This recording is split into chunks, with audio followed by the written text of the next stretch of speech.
This dramatization is based on Shirley MacLaine's book, Out on a Limb, her account of a personal spiritual quest.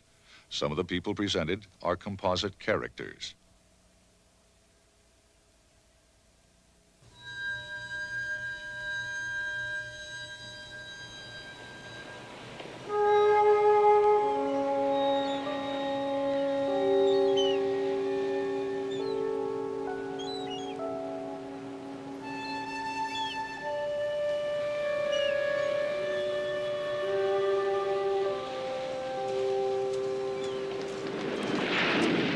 Malibu Beach at sunset.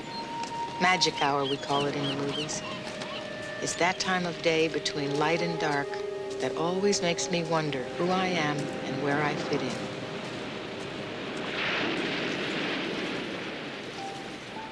I'm going to tell you a story that changed my life. When I passed 40, I began to ask myself some serious questions because I felt something was missing. Something I knew was there, but I couldn't quite touch. Questions like, why are we here? Do we really die? Have we lived before? Is there life after death? Are we just an accident? You know, simple questions like that. Well, these questions came into focus because of a love affair. Now, this was no ordinary love affair. Well, none of them ever are. But this was an impossible relationship that led into areas that surprised even me. I did not understand then why I felt so compelled to be with this man. Well, I do now. It all began on my opening night at the London Palladium some years ago.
Chancing as always. Thank you. Congratulations. How do you do it? Oh, I still think I'm 12. Yes, but I suppose your body believes that too. 12 going on 45. Yes, well, my husband and I have someone we want you to meet. He can't stay, but he'd love to meet you. Who is it? He's, the tall one by the door. The one with the ginger hair. He's one of the new leaders of our Socialist Party. A good friend, heaven knows why. If elected, he'd probably take my jewels and give them to the poor. He's probably our next prime minister. Can you believe it? Finally, we have our very own dashing JFK. I know you like the way he thinks. I like the way he thinks already. What? Oh, yes. Gerald Stanford. He loved it. So, Shirley, I'd like you to meet the new Sir Galahad of British politics, Gerald Stanford. Hi. How do you do? Now, if you'd excuse me, I must find Freddie. Thank you, Sarah. Oh, you were wonderful tonight. Thank you. You seem to be in very good shape. Yes, well, it takes care and attention, just like anything does if you want to do it well. Yes, well, I really enjoyed the dancing. Oh, that's good to hear. I like to think of myself as a dancer first. I'm a gypsy, you know. I guess I always will be. Gypsy? Yes, that's a term we use in the theater to describe dancers. It's a very appropriate term. I'm always on the move. Gypsy, yes, I like that. I like your tuxedo. Thank you, yes. As a socialist, I always feel a little uncomfortable in this get-up. But, I'm having to give a speech at a dinner tonight, so... I see. Well, you couldn't wear Bermuda shorts now, could you? But you'd probably look great in anything. I hope the voters appreciate that. Well, I hope so, too, but I don't think I'm going to put it to the test. Can I ask you a personal question? Go ahead. How do you get your hair to fall down over your forehead like that? Does it take a lot of time every morning? No, I just leave it alone. It seems to work better that way. Excuse me, sir. The car is waiting and you are expected. Thank you, David. I'll be right there. Well, I really enjoyed meeting you. Likewise. Good luck on your speech tonight. Thank you. Shirley, I've got Lou Grade over there. He's been asking for you. Okay, this is my agent, Mort Viner, Jerry Stanford. Mort, how'd you do? Nice meeting you. I think if you do the Charleston with him, we may get a deal on the Amelia Earhart thing. Okay. Well, congratulations again. Thanks. Who's that? They tell me he's going to be the next prime minister. Graceful, isn't he? I think you threw him a little. I didn't see Jerry again throughout my London engagement. And although I noticed his name in the papers, I'd almost forgotten our meeting by the time I finished my European tour and returned home.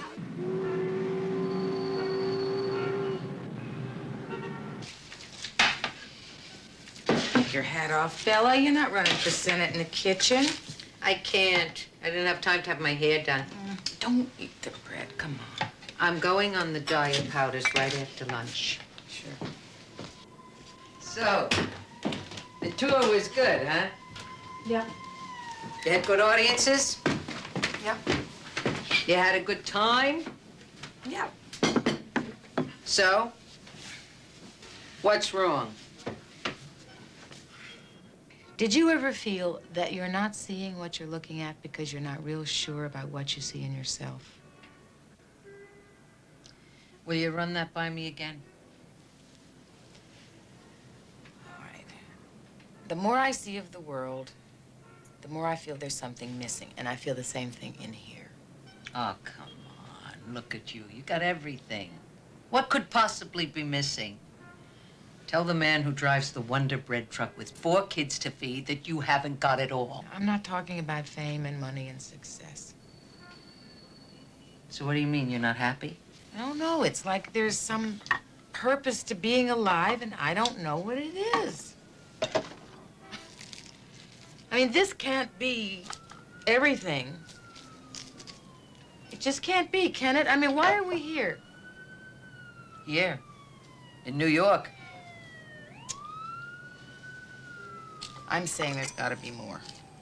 And maybe I realize this because I have so much, you know? I mean, I don't have those struggle and survival problems anymore, like most people do. But not having those problems isn't fixing what's bothering me. So, when did you see Mike last? Oh, that's over a long time ago. You know that.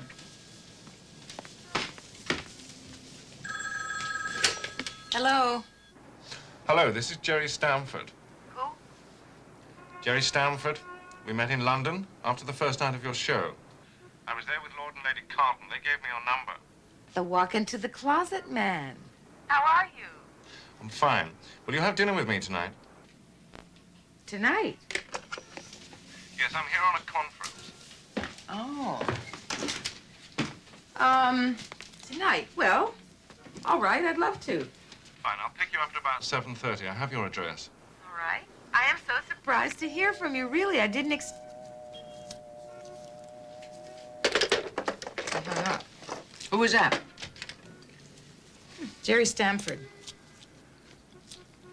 Well, I am impressed. He's a remarkable man, my dear. Did you read the poverty speech he gave at the UN? I'm having dinner with him tonight. Not bad. He's brilliant. Well, I mean, he's very intelligent. Well, you know, intelligence has become my new erogenous zone. These are so lovely. Thank you. Pleasure. Would you like a drink? Actually, no. Can we have a drink at the restaurant? I'm rather hungry. I've made a reservation for 8 o'clock. Oh, all right. I'll get my coat. What's this? It's a necklace I had made for those 3 stones. They're from East Africa. This is a Maasai chieftain and his wife. Oh, yes, I remember. You wrote about that trip in one of your books. Did you read my books? Yes, both of them. I like them. Thank you. I liked East Africa. It's a beautiful place. Have you been there? Yes. Yes, it's beautiful, all right, but I couldn't really enjoy it. Why? The economic situation was so horrendous that poverty, all I could see were the problems. Really? Should we go? It's beautiful. Have you heard from the Carltons lately? Sarah, we're old friends. She says that she's going to live it up now because when you get in power, these will be the good old days. Sarah and Freddie are glorious friends, but they zip around London in their limousine and they haven't got a clue about the realities of the world.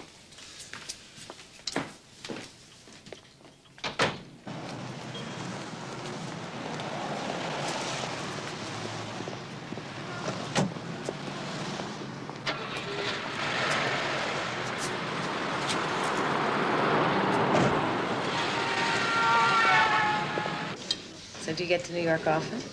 When my work calls for it, yes. I like this city. Could do with some cleaning up, couldn't it? Yes, but you could say that about all the great capitals. They're becoming residences of the very rich or the very poor. Where did you grow up? In Manchester, in a working-class suburb called Cheltenham. We were part of the very poor. I see. Is that why you became a socialist? Oh, no. In those days, all I wanted to be was a football player. Really? Yes, my father used to take me to matches every Saturday. It was his greatest pleasure, and mine, too. What did he do? He worked in the textile factories when there was work. I remember seeing you for the first time in Around the World in 80 Days. Oh, I was a student at the London School of Economics. Queue in the rain for hours. A freckled-faced, red-headed person from Virginia playing a Hindu princess, please. It worked for me. Thanks. Well, what shall we drink to? Why did you call me? Well, I admire your work, of course, and your energy. But most of all, because you seem to be a happy person, and I like that. That's a lovely compliment. Thank you. Well, now you tell me. Why did you accept? Well,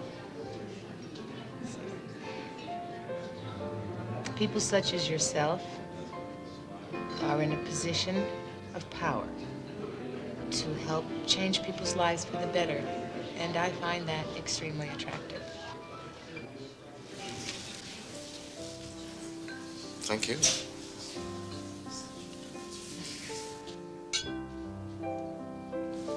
Cheers.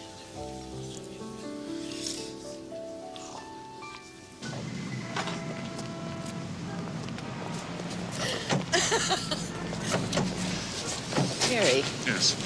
as a socialist, how do you feel about having this limousine? I didn't order it. The conference people did. Why did you accept? It just follows me around. Why don't we walk and see if it follows us? Okay. We're gonna walk.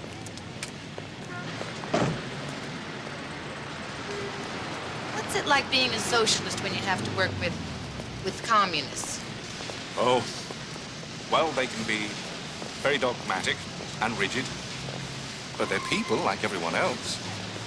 In this country, though, you consider them godless. Well, they are, aren't they?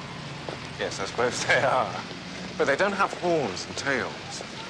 Besides, in a democracy, one has to recognize them. It's no use ignoring the fact that a lot of the world's people support Marxist views, as my wife's always telling me. Oh, you're married? Oh, yes. Very. 18 years. Children? Yes, 2 daughters. Teenagers now. Are you married?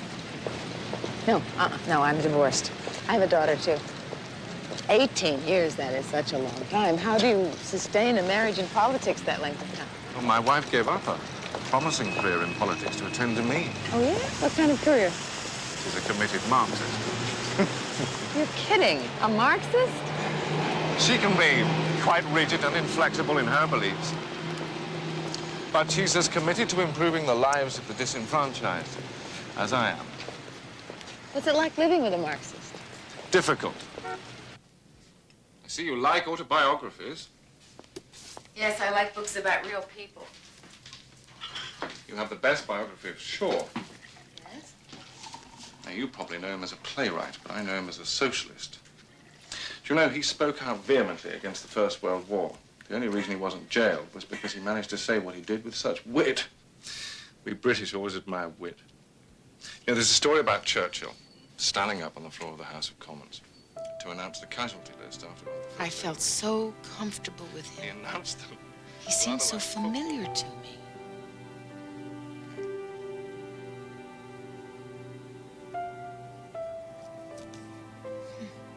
It was as though I had known him all my life. This mysterious attraction was part of the puzzle I would put together later.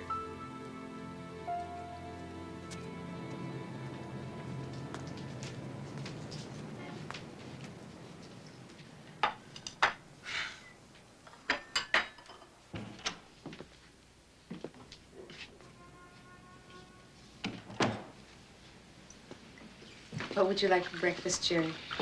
Well, those biscuits look fine. I never seem to have much time for breakfast. Well, I hope you like this tea. It's got a bag in it. Is this a watch? Yeah. If I wear a regular watch, somehow time speeds up on me. Well, that seems to be happening in any case, doesn't it?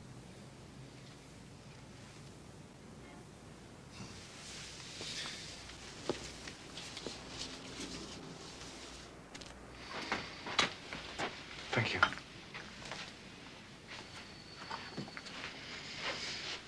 Do you come to London often? Yes, it depends on where my work takes me. The world's such a small place, it seems like a golf ball sometimes. I would like to see you again. Thank you. Would you like to see me again? Yes.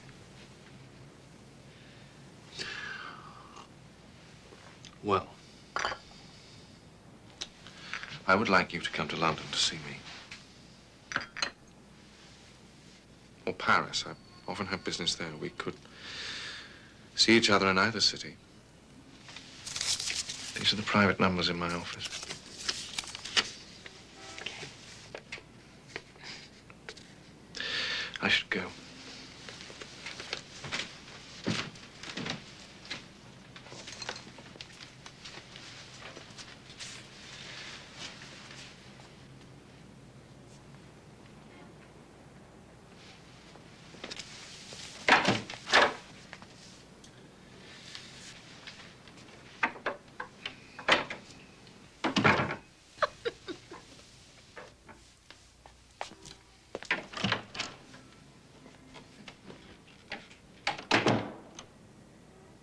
It happened so fast. Right after Jerry left, I got a call from my agent, which propelled it even faster. Mort, we got a shot on the Amelia Earhart script. Right. Now, Fred Zinnemann wants to meet with you in London. Can you get over there right away? Very quickly, I noticed a kind of synchronicity occurring in this relationship. things just seemed to fall into place.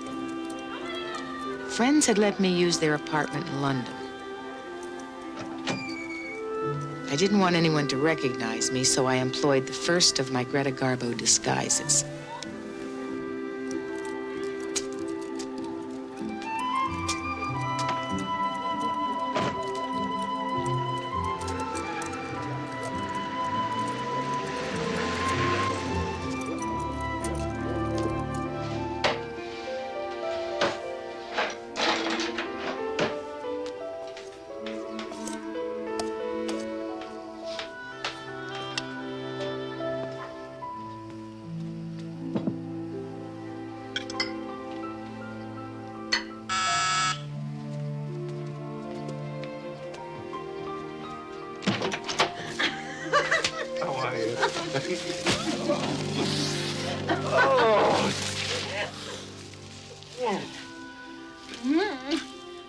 These are for you.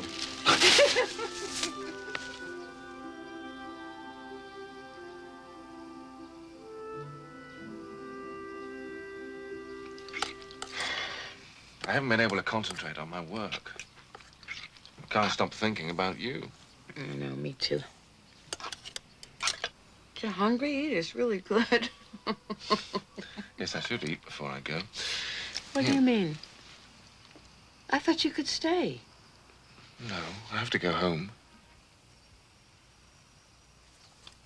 Okay. I can get some time tomorrow afternoon.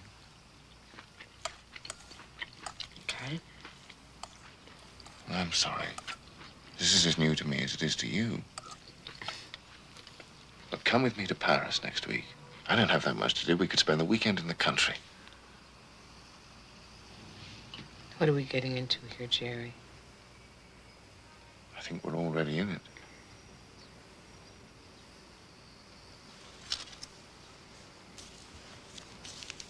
Present.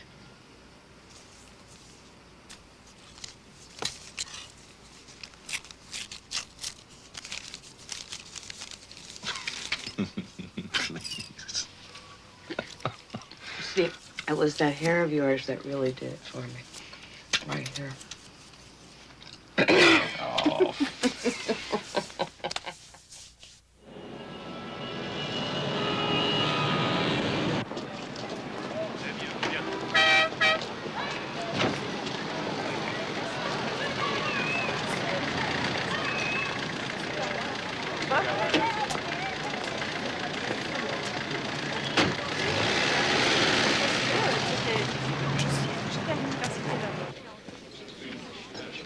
C'est un plaisir de vous revoir. Signe-moi, s'il vous plaît. Merci. Absolument. Mais comme j'avais jamais vu. Ah oui. Des salades longues et des plats de chips. Oui. Merci. Everything work out all right? Smooth. The concierge at my hotel promises he won't tell the press I'm in town.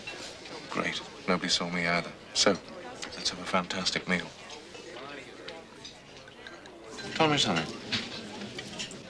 When you do a love scene in films, do you find yourself getting involved? Getting involved? How do you mean? Well, you know, are the love scenes real? You mean physically? Yes. Well, they're real up to take 25. And then after that... And after that, they fall off dramatically.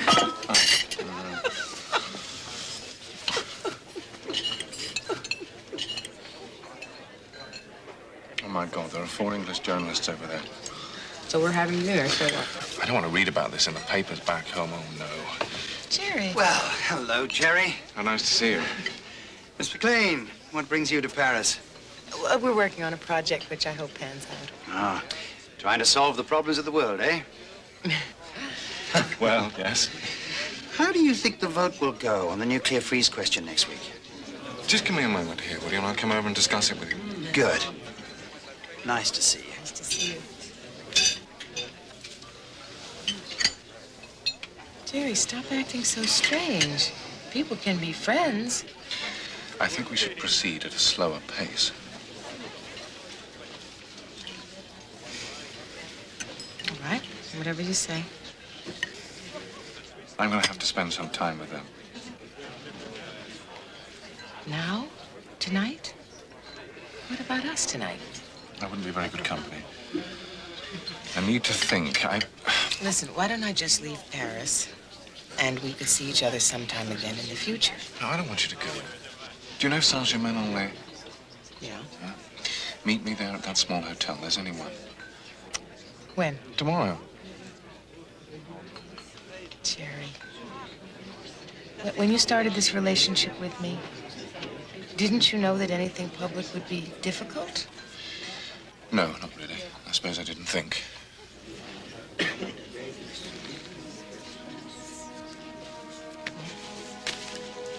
Guess I'll just go. You tell them I have an engagement or something, and you do what you have to do. Yes. All right, thank you.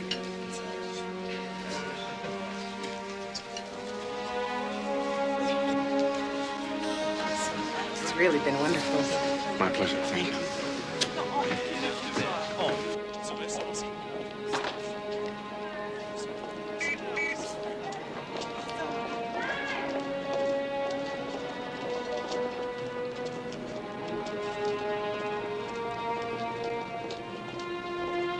I stood there asking myself, what is this mysterious attraction? And how much was I willing to put up with to find out?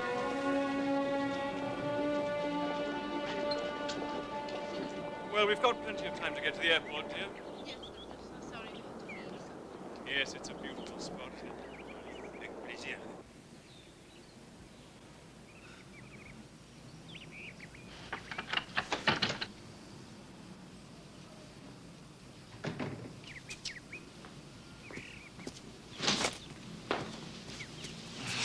I'm sorry about last night. I need you.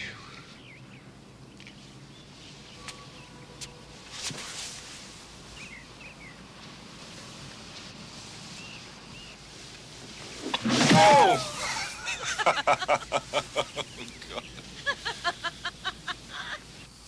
Just do it right the way around. That's it. Pull this one up. That's right. You get the sheets. Okay. And the blanket. That's right. Straighten them up. Great.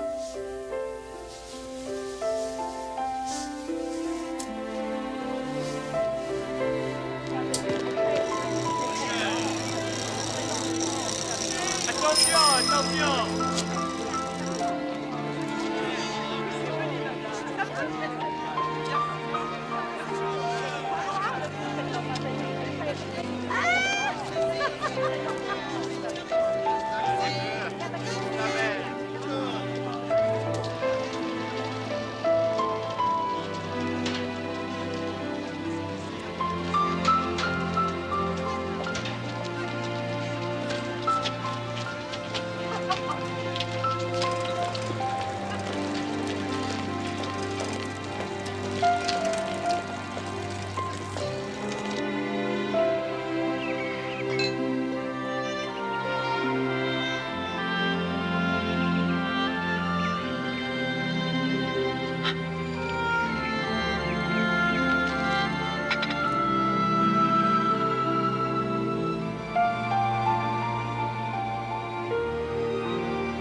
Time for breakfast?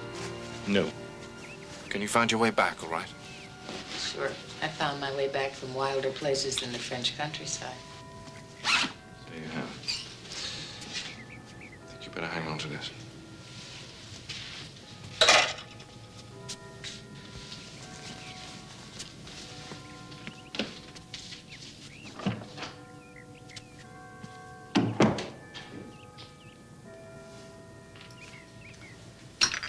The room we had brought to life for that weekend came to a silent stop. The walls closed in on me. Neither one of us had even mentioned the word love.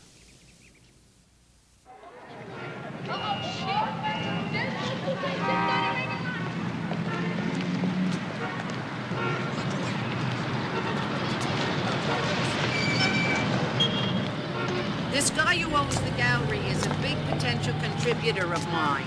So if you like a painting, buy it. Live a little. Well, I guess you are doing that, aren't you? Bella, how nice to see you. Miss MacLaine, a pleasure. Thank you. Nice to see you. How's it going, Tom? Oh, great. Are you going to get out of the House and into the Senate? Well, I could use some help. I have a new artist I'd like you to see. From the Illuminarium Gallery in California. I think you might like him. I'm quite taken by him. He's Gilbert Williams, a New Age artist, very popular in California. Just catching on now in New York. And this is my personal favorite. What do you think? What is it? The Lincoln Memorial after the flood? What is he trying to say with this? David. This is David Manning. He's an expert. David, meet Shirley MacLaine and Bella Abzug. How do you do? It's a pleasure to meet you. I'm a big fan of both of you. Oh, thanks. In fact, I saw your show in London. You were great. Oh, thank you. David can explain this artist. He's a painter himself. On and off. Are you on or off? Right now, I'm off and doing nothing. Well, how can anybody do nothing? It's not easy. Well, what is this all about? I mean, I like it, I guess, but I don't understand it. Well, the only reason I like this is because the painter paints with high-frequency colors. These colors are high frequency? Yes, these colors are yin colors. Yin? Yes, they're female colors, the colors of intuition. Intuition like in women? Yeah, well, don't you usually think of intuition as being a feminine characteristic? Would you say that this was a feminist painting? Well, I never thought of it that way, but yes, I guess maybe you could say that it was feminist art. Buy it. You don't know it, but you just contributed to her campaign. I'm glad. I hope she wins. Are you from California? No, I'm not from California, but I just moved back there. Oh, yeah? I've been traveling around for the past couple of years. Really? Where? Well, Europe, India, Africa. I just got back from Peru. Peru? I've always wanted to go to Peru. Don't you have the feeling that you always get what you want? Shirley, could you come over here and pay for this? I'm on a tight schedule. All right, I'm coming. Well, thanks for the conversation. Maybe I'll see you in California. I live in Malibu. I know. I read your book. Okay. Thanks again.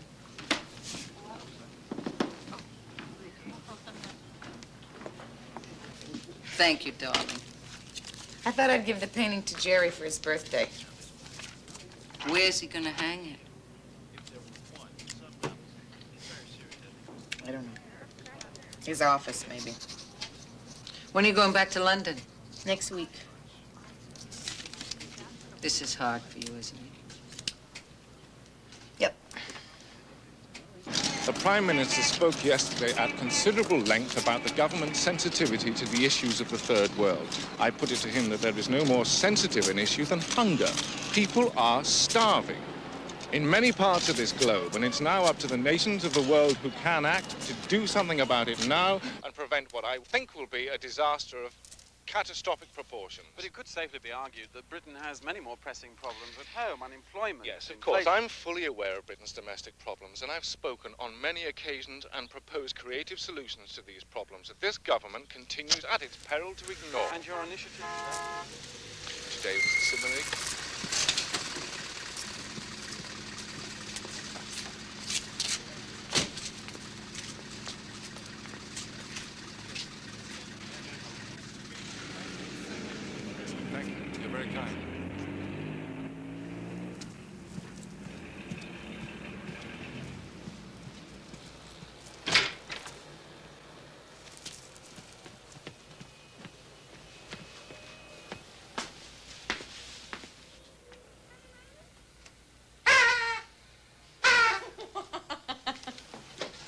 Happy birthday. Remember? Yeah.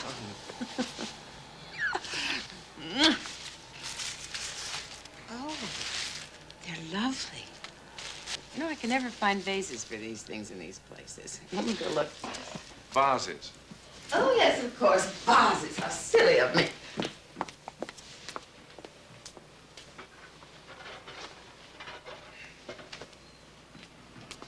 We used to live in this area when we were first married. Oh, did we? And how long will we be staying tonight? Till about midnight. And what happens? Then I turn into a pumpkin. Oh. I'm glad you could stay, Jerry, because I thought maybe you'd have to go home on your birthday. No, it's not that important to me. It is to me.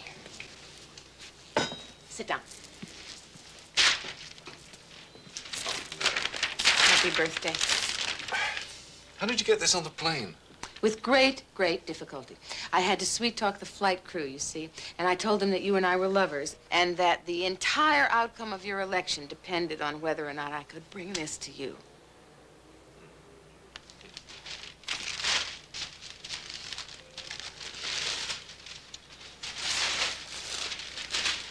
Well. It's called Moon Temple. I think you should hang it in your private office because, see, this yin energy, that will cosmically assure you of the woman's vote.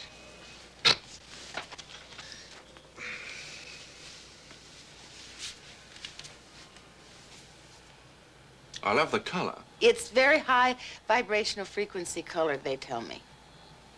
What the hell's that? I haven't the faintest idea, but I had to buy it so that my friend Bella Absu could get a campaign contribution. She says it's feminist art.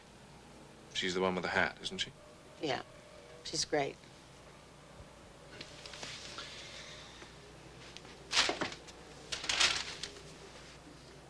Do you know about us? Yeah. Sometimes I feel like an island in space. It's okay, Jerry. She's my friend. It's all right. I'm not worried.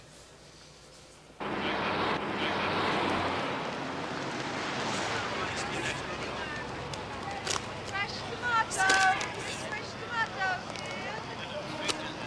One step up here. Fresh fruit.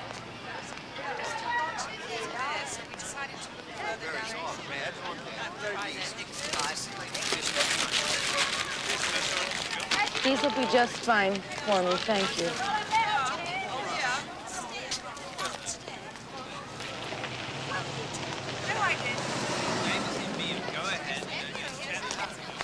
Didn't expect you so early. What's up? My daughter was looking for something in my wardrobe and asked me in front of my wife why my clothes smelled of perfume.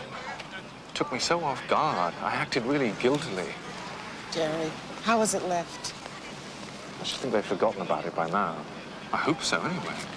This is the pit sneaking around like this. You know, it's the pits. Hello, Mr. Stanford. Yeah, you know that? Miss MacLaine, have you two met each other? Shirley MacLaine, meet Jerry Stanford, our next Prime Minister. Really? Good Lord, how do you do? Sakes, how do you do? It's really a pleasure. I can't get over it. The two of you at the same time shopping in our neighbourhood. Everyone I know seems to be running for office. I hope you win. Thank you. Bye. Nice lady, isn't she?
Reno and Vegas with my live show, in between visits to Jerry. Oh, my relationship with him became an obsession.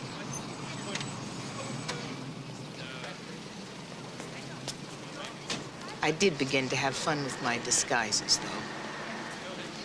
Some of them would have been rejected by a bag lady.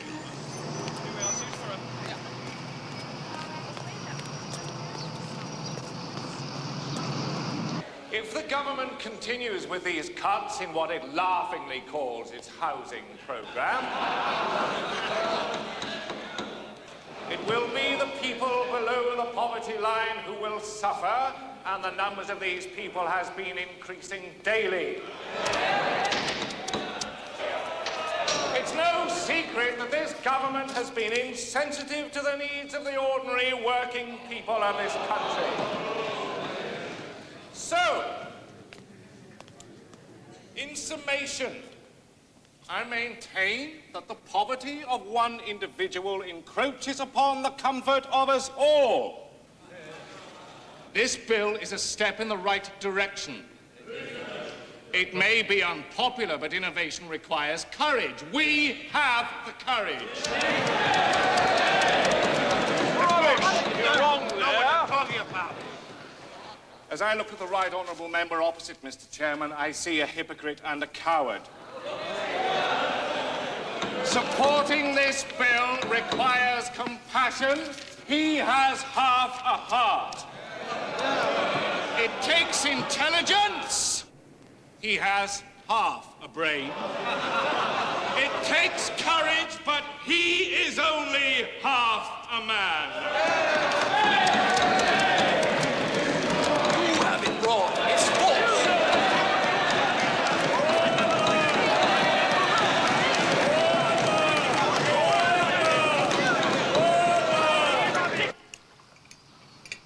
How was your day?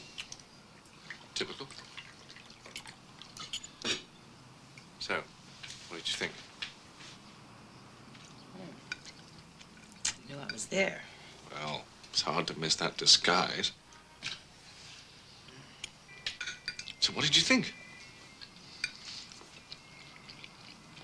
Well, then, were you performing for me, or do you always act like that? Like what? Well, like you owned the place, Jerry. You were acting like you were the prime minister already. You know, I know you're passionate about the poor, but wow, you were aggressive. Yes, it was. So tell me more. Oh, you just seemed so insensitive to your colleagues, you know, calling one of them half a man and stuff. Is that the way it works over here? It's a game, you see. It's half the fun of it. I love to make them squirm at their own inconsistencies. Otherwise, why am I in it? Yeah. But would you have acted that way if you'd known television cameras were recording you? Why, do you think I'm too intense for television? Should I soften my approach from that point of view? No, I don't think that's the point. Well, you were so combative with people you're trying to change. It just seemed contradictory to me. So. I told you, I hate their hypocrisy. I hate the way they pussyfoot around. And they're liars. No. You're not a liar. You're not hypocritical. What do you mean? I'm consistent with my political beliefs.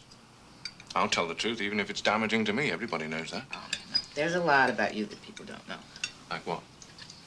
Come on, like us. What's that got to do with politics? All right. What about all those personal phone calls long distance that you make to me? What about them? Yeah, so who pays for the calls? It's a government phone. Right. Who pays for the government? What are you trying to say? Terry, you called somebody who happens to be wealthy half a man today and a hypocrite. See? Now, what if that guy looked up your telephone log and discovered that all those phone calls that you make to Las Vegas and to Reno and California and New York are to me? Would you tell the truth about that? Maybe, maybe not. It's not important. Now, who's the hypocrite here? What are you driving at? This is a personal matter. That's what I'm driving at. You seem to think you can separate your personal beliefs from your political values. Well, but that's the kind of thinking that got the world where it is today. Wait. Now, hold on there a moment. You've gone from a petty cash problem to the destruction of civilization as we know it. What's really upsetting you? You can't deal with the truth. The truth is that you can't deal with me being a married man. That's it, isn't it? Well, I am sick to death of sneaking around like we are, hidden away in some foreign apartment waiting for a few hours to be together. You know, I feel like I'm living in a cage. You knew what you were getting into. You knew I was married. What's so different now, Tell me, what's changed? You accused me of being aggressive and insensitive. What do you think you're doing to me? You're angry because you're stuck. Angry. You are. You're angry because you're stuck in a relationship that you can't control. Stuck? Yes, so you spew out all this hostility without regard for my feelings. Now, that's what I call You want to say insensitive. stuck? I can get up and walk out of here anytime I want to, and I don't have to cover up my life while I'm slipping around the back streets. You know something? So can I.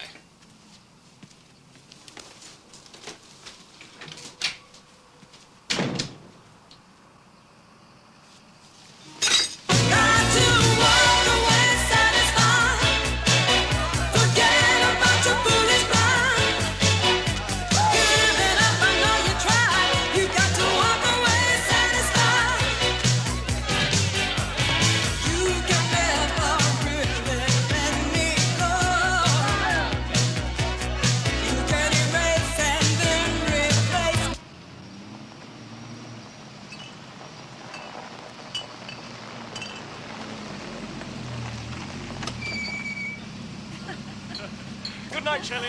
Hey, Eddie. Thank you so much. Have a safe trip. I'll call you.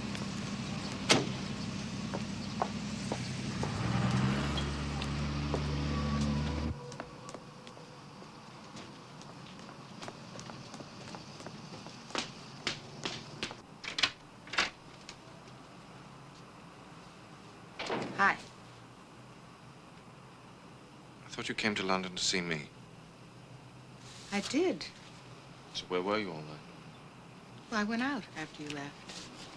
Can't you find better things to do with your time? What do you mean? Where did you go? Well, I called some friends, and I went to the White Elephant, and we talked, and then I went dancing with them at Annabelle's. Who did you dance with? Jerry. I'm leaving on the noon flight for California.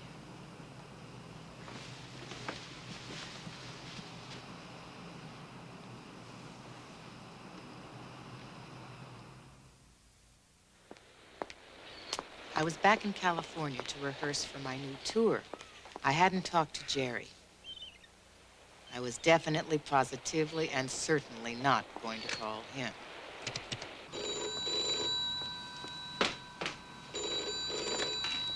Mr. Stamford's office. May I help you? Yes. Is Mr. Stamford in, please? No, he's out of the country. Can I take a message? Oh. When do you expect him back? In 2 weeks. Where is he exactly? Who shall I say is calling?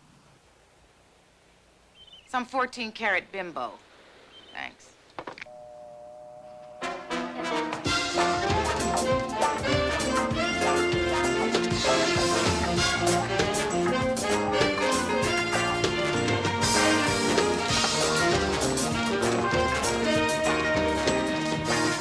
It was awful. I couldn't concentrate on my dancing.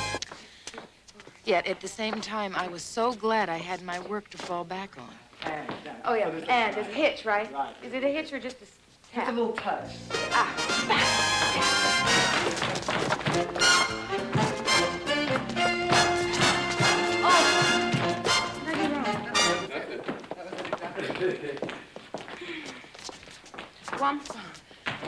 Where are your hands?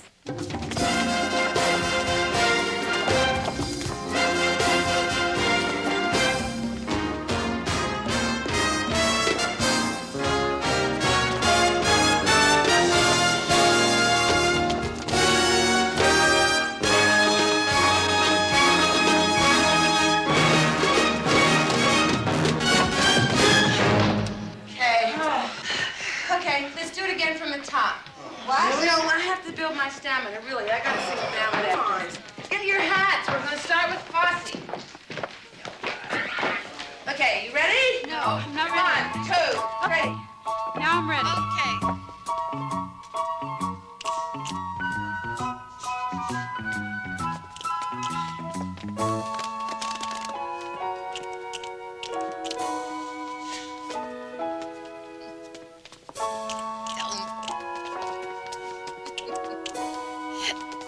Stop.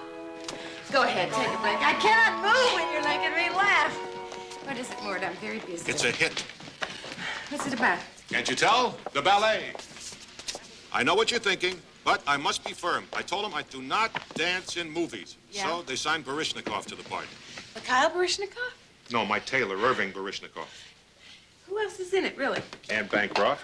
And, of course, you. It's perfect. It goes right after the tour. Turning point. This looks interesting. Hey, but do me a favor. Don't analyze it. Just read it. Can you read lips, Mort? That's physically impossible. Hey, listen, MacLaine. I don't go running off to Europe once a month. I mean, what do you do over there anyway? I go to Switzerland for hormone therapy. I know how to make a hormone. How? Be nice to her. Oh, Mort, I really love your feminist humor. Yeah, well, I'd stick around and tell you a few more, but I got a girl double parked.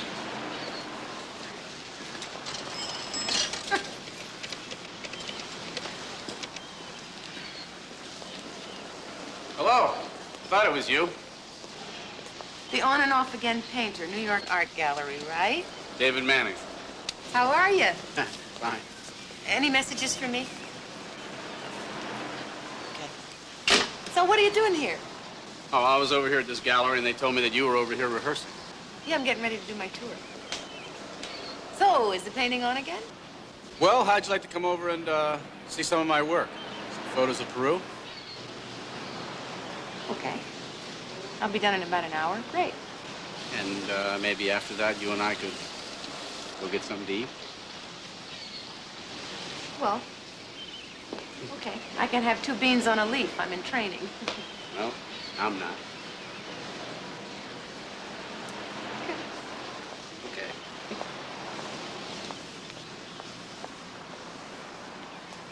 You know, these faces, in some way they don't look Peruvian, you know, they look Tibetan.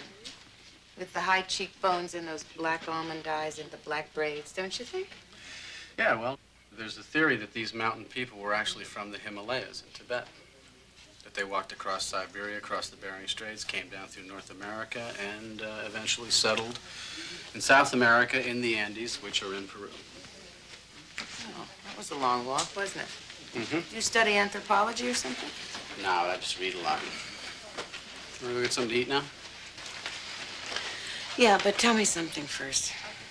When you photograph cultures like this, do you tend to see the beauty or the poverty? Oh, well, as an artist, I see the beauty. As a human being, I recognize the poverty, but as a spiritual being, I think everything is happening just as it should. What do you mean? I mean that we are mind, body, and spirit, and that you have to feed all 3. I mean that I'm hungry. Let's go.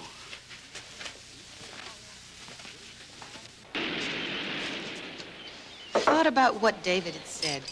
Everything was happening just as it should. What would Jerry say to that? And what did that say about our relationship?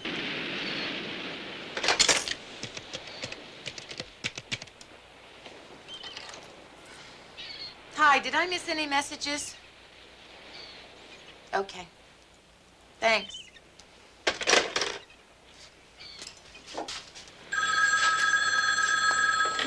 Hello? Shirley. Bella, it's you.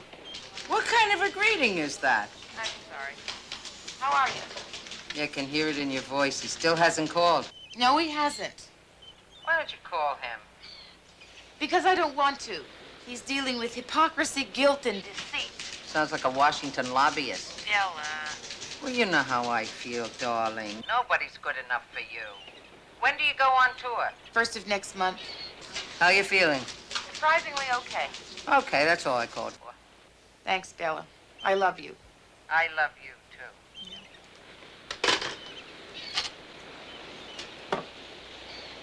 Hello?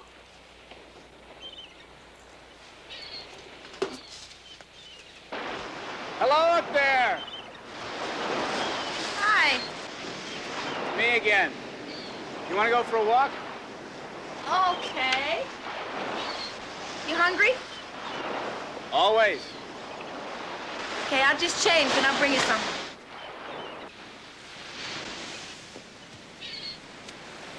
Hi. Oh, hi, how are you? Good. You? Okay. Want a peach? Oh, peaches, goody. You need cream? Come on, let's walk. I didn't eat breakfast this morning. Been out here since sunrise. It's so beautiful. It is. It really is. So, how's your painting coming? Great. Gallery's going to do a show for me. Oh, yeah? Turns out I went to art school with the owner. Ooh, that's a lucky accident.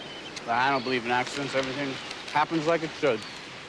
Why do you always say things like that, like there are no accidents? There aren't. Like that. Like what? Like those 3 stones you have around your neck. Where'd you get them? They're from a Maasai chieftain I knew in East Africa. Yeah, I know, but how'd you get them? Do you remember? Of course I remember. It was about 10 years ago. Some young guy with long hair and a beard came to my door. He said that the Maasai chieftain had asked him to deliver them to me, so he did. I like the way I had them mounted, don't you? See, that's health, that's wisdom. That's security, I know. How do you know? Because I brought them. What? I was the young guy with the long hair and the beard that brought them to you. I was on photographic safari in Kenya. I ran into this Maasai chieftain, and he thought that because I was an American that I'd know you. He gave me those stones. So when I came back to California, I looked up your address and I dropped them off. You were the guy who gave me these? I was the guy. Why didn't you tell me this before? Well, there's a lot of stuff I haven't told you. Oh, really? Like what? Like, there's a purpose in everything. Why do you say those things? What does that mean? Because it's true. What? You take this beach, for instance. Its purpose is to go zinging into the sea. Because it's making a complete mess out of me. No matter. Come on, let's just walk. Just walk. We spent the whole day together. There was a lot David wasn't telling me, but in other things he was very open. I found myself telling him things I rarely told anybody, and asking for his opinion. When you've been around as long as I have, you start asking yourself, what's it all about? And I don't do it out of any unhappiness or anything like that. I mean, I've got problems and complications, but that's not what I mean. Well, I always found that happiness is right in your own backyard, to quote Dot from The Wizard of Oz. You're a big help. My own backyard is the Pacific Ocean. Exactly. What is that supposed to mean? It means that everything that you want to know is right inside of you. You are the Pacific Ocean. You are the universe. That sounds so hokey, so California. I am the universe. No, I think that once you understand the life you lead and the lives you've led are connected to God, you'll no longer feel that something is missing. Did I hear you say the other lives I've led? What, past lives? You ever heard of the Bodhi Tree bookstore? No. Well, it's on Melrose Avenue. Why don't you meet me there tomorrow afternoon? I got a few things I want to show you. Reincarnation. Yeah. When was the last time you saw him? Hi, girls. They were another life. Good life. You ever really been in love with anybody? Yeah, I was once, but I lost it. Man, it was sort of a strange experience. Tell me. I'll tell you about it some other time.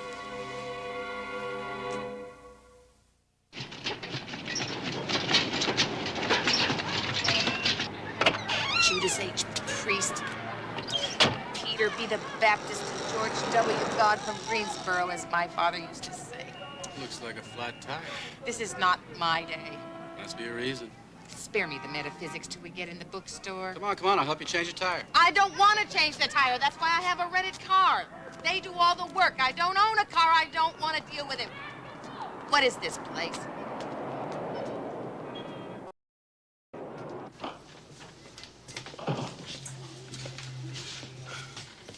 What am I supposed to read? Well, you could read some of the more or less esoteric books on this wall about reincarnation itself, or you could just read Plato, Pythagoras, Ralph Waldo Emerson, Walt Whitman, Voltaire, Goethe. They all wrote on the subject. You're telling me that all of those people believed in reincarnation? Yeah. Voltaire said that he didn't find it any more surprising to be born lots of times than to be born once. Do you really believe all this? I mean, really? That we lived before? I mean, do you honestly believe that? I really do. So that would mean that we had known some people before, right? Yeah. Everybody's had deja vu at one time or another, right? Haven't you ever had it with certain people? Like you know them right away, you don't like them for no apparent reason?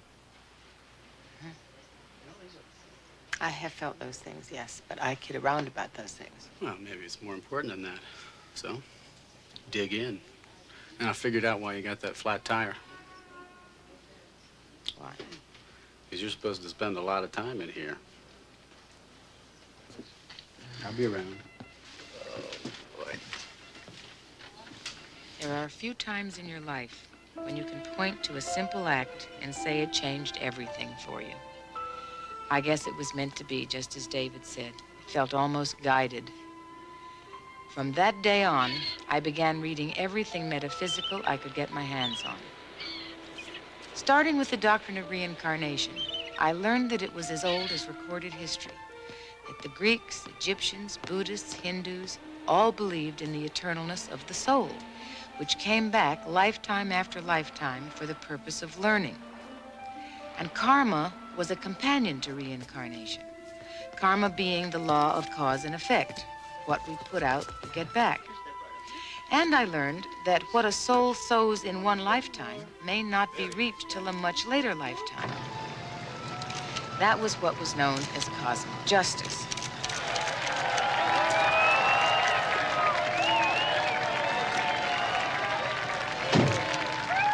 What I was learning made me see that with reincarnation, there was no need to fear death.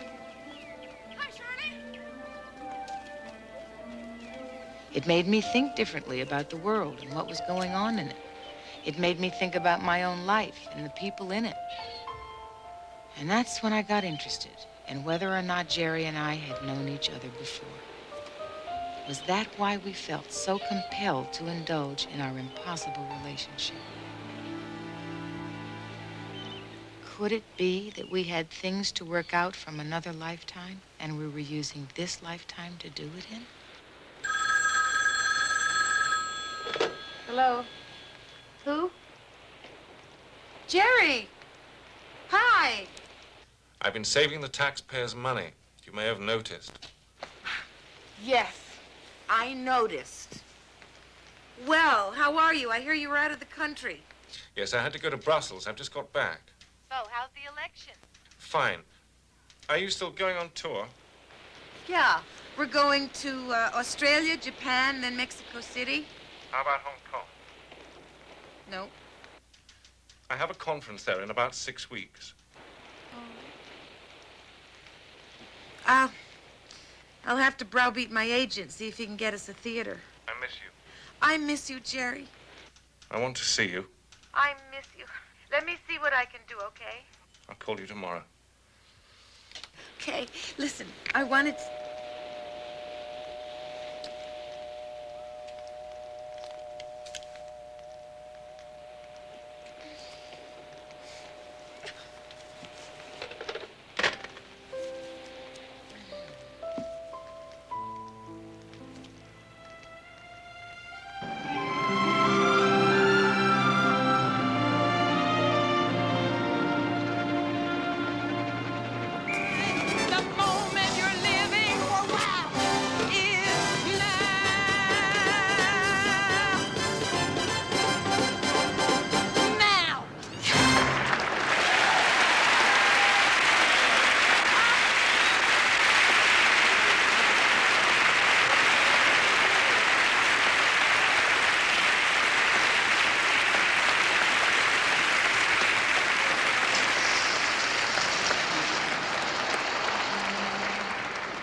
Thank you.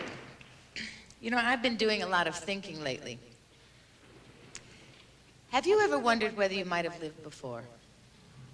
I think a lot of people have, especially lovers and songwriters who write songs about lovers. When you're awake, the things you think come from the dreams you dream. Thoughts have wings, and many things are seldom what they seem. Sometimes you think you've lived before, all that you live today. Things you do come back to you as though they knew the way. Oh, the tricks your mind can play.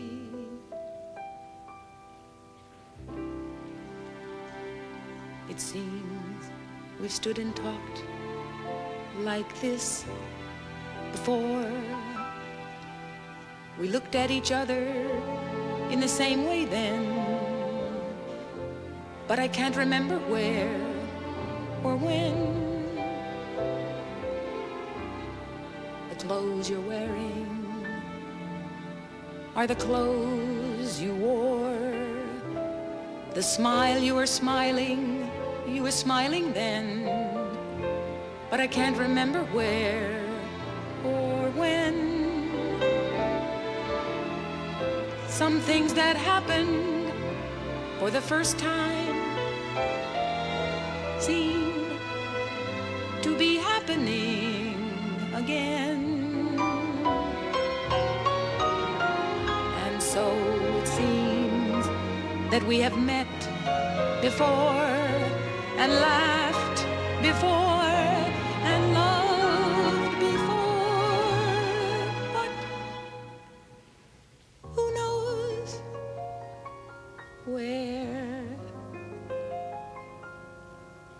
or when.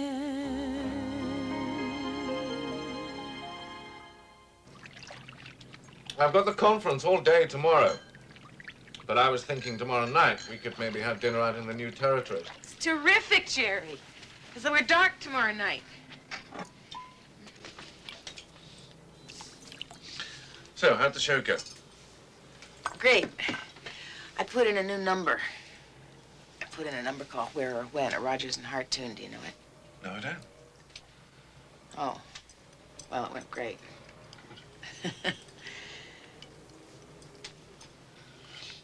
I've been having the most fun on this tour, Jerry. Meeting so many interesting people, really. You know, a lot of them are talking about what they call New Age thought. What's that? Well, it's the idea that maybe this isn't all there is. What isn't? Well, for example, do you think it's possible we might have known each other before? Before what?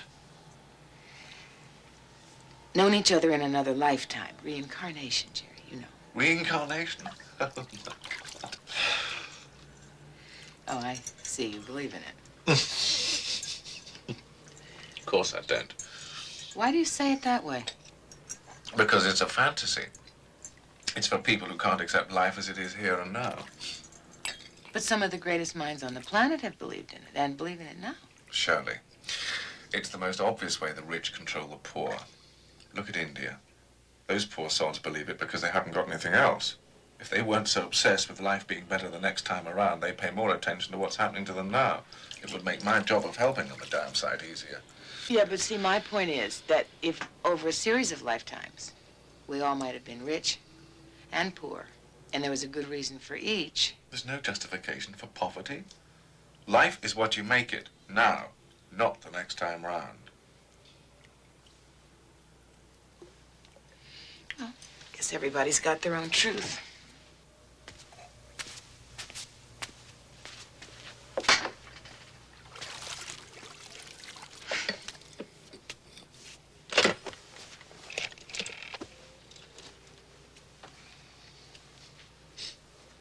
What are you doing? calling room service. Come here.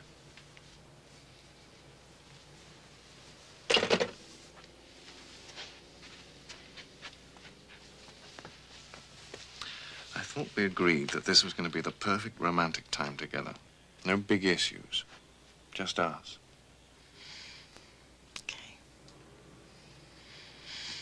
I know I won't have you very much longer. It's silly of me. Okay.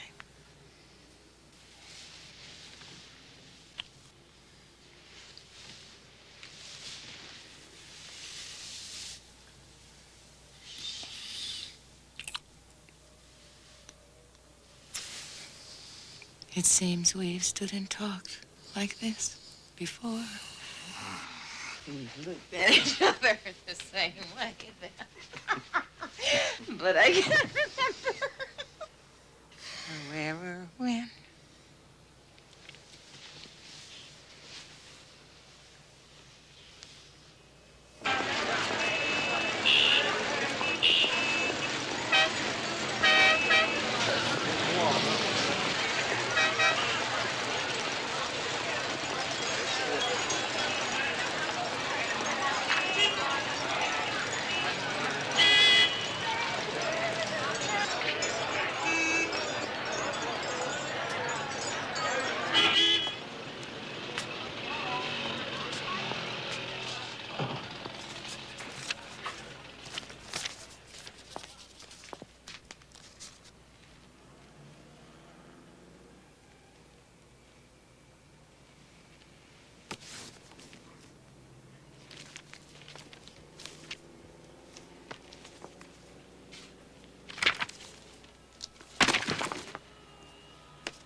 Excuse me, do you know this book?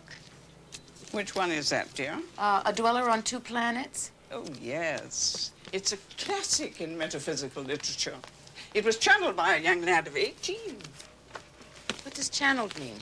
Spiritual entities sometimes use human beings as mediums through which to pass on information from the other side.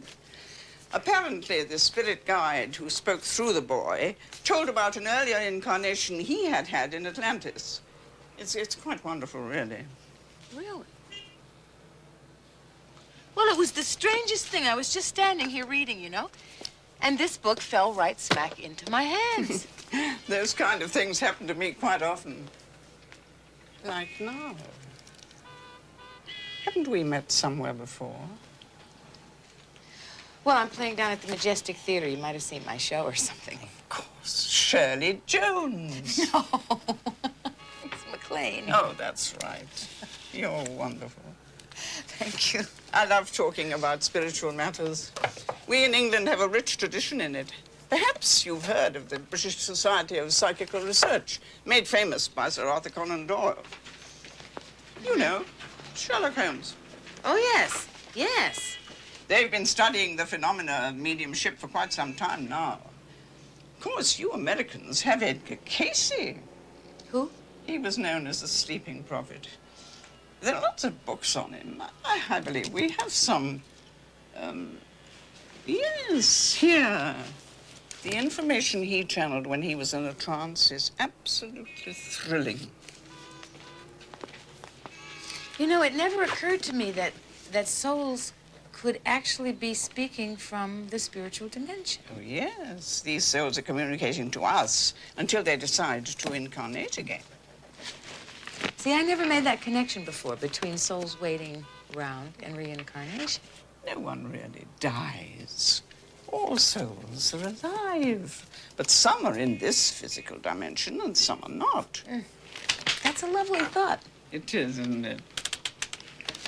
Oh, no. They're a gift. It would give me so much pleasure. Well, isn't that sweet? Thank you. That's very kind of you. I will enjoy these. Goodbye. And contact the British Society of Psychical Research if you're interested. The British have always been open to new frontiers. All right, I will. It's not been my experience so far.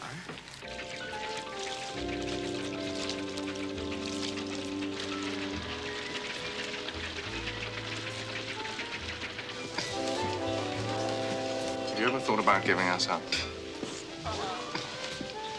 Have you?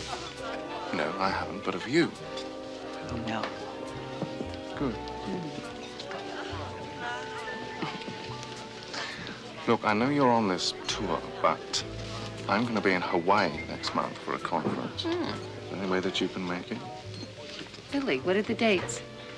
20th and 21st. What's so funny? I just talked to Mort, and we have to switch theaters, so there'll be a delay, and I'll be free on those dates. And you'll come? Well, that's a lucky accident. I don't believe in accidents anymore. No.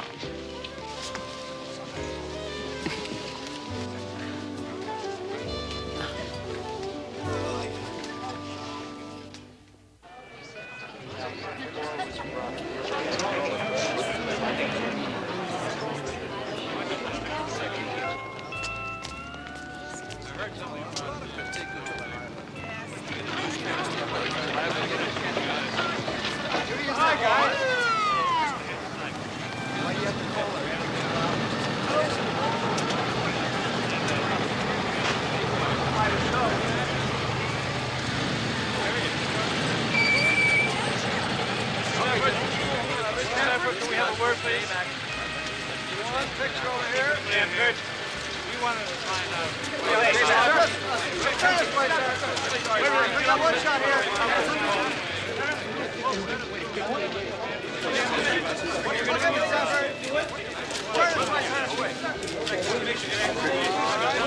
Oh, yes.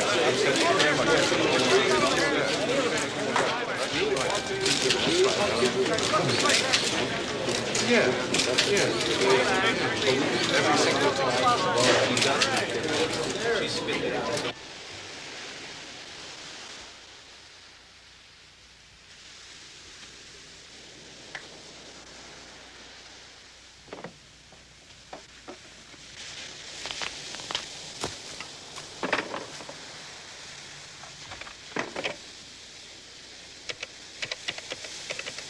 And we need the phone banks in by next week. We've only got 6 months, so move! Yeah. Hi, Belichka. Where are you? Hawaii. How's it going? Well, great. I arrived 4 hours ago, so did he, and I haven't seen him yet. That figures. Those North-South conference meetings can go on and on. But it's so typical. I sneak around like Mata Hari, and then I sit in empty rooms waiting for him to call. How can he call if you're on the phone? I'm calling to ask a dear friend about her campaign. How's it going? Your dear friend is 5 minutes late for a fundraiser, and this election is going to be close. No. Not in my book, Senator Epson. Thank you, my darling. So when are you coming to New York so I can see you? Well, Turning Point starts in the fall. I'll see you then. Great. I miss you. I love you. I love you, too. It is so great to hear someone say that. Why, he doesn't say that? We never mention the word. Oy vey. You said it. Bye. Bye.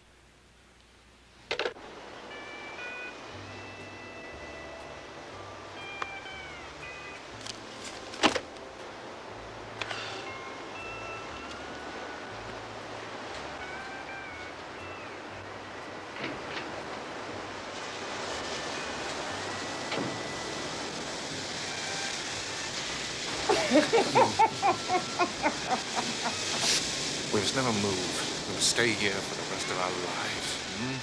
It just gets you hooked.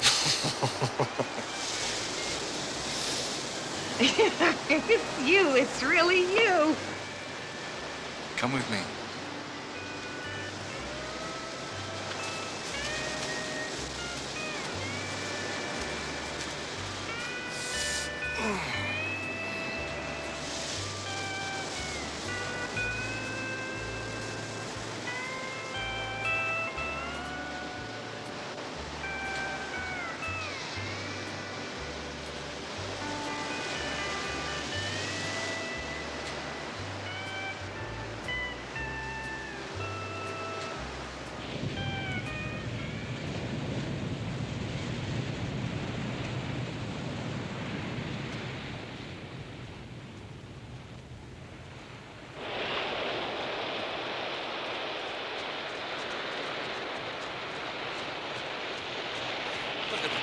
see. You don't get seat like that in England, you know. Here, hold this. Going in. Come on. Come on.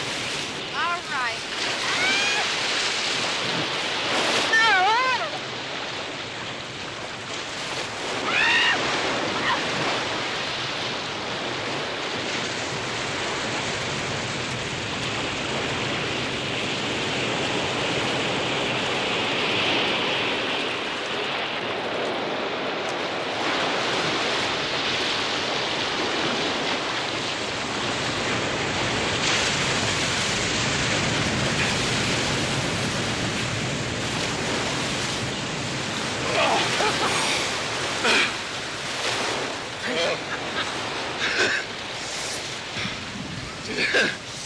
You know, that, just then, was the happiest I've ever been in my life. Really? No, the last election I won, I was really depressed for days. What do you feel when you lose? Well, funnily enough, I feel challenged, infused.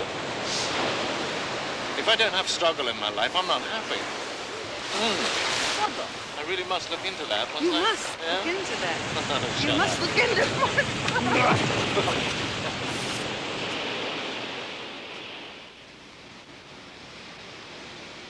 What do you want from me?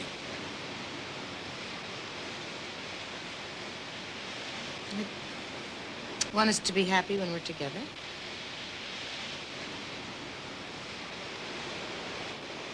Are you happy? Yeah, I think so.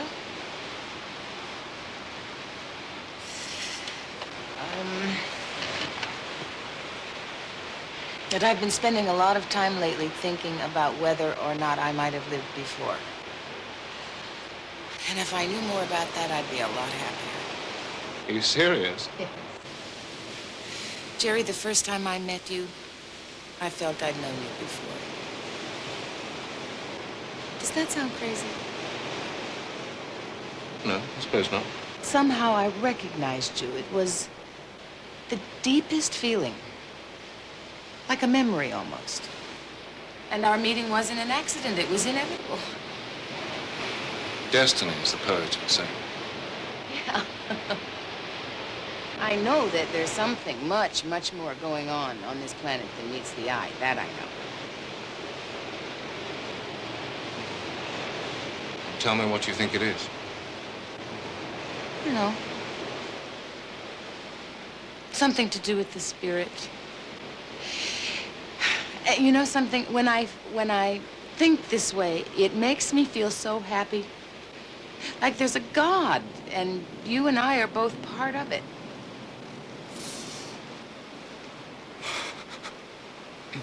Jerry. I don't believe in God. I believe in my work. Jerry.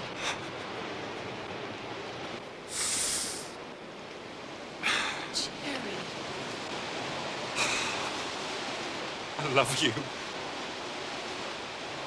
I love you. I love you.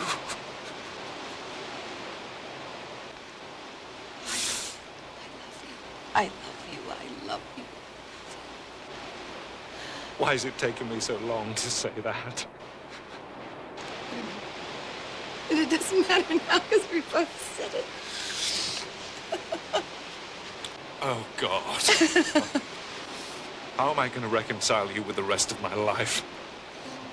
I don't know.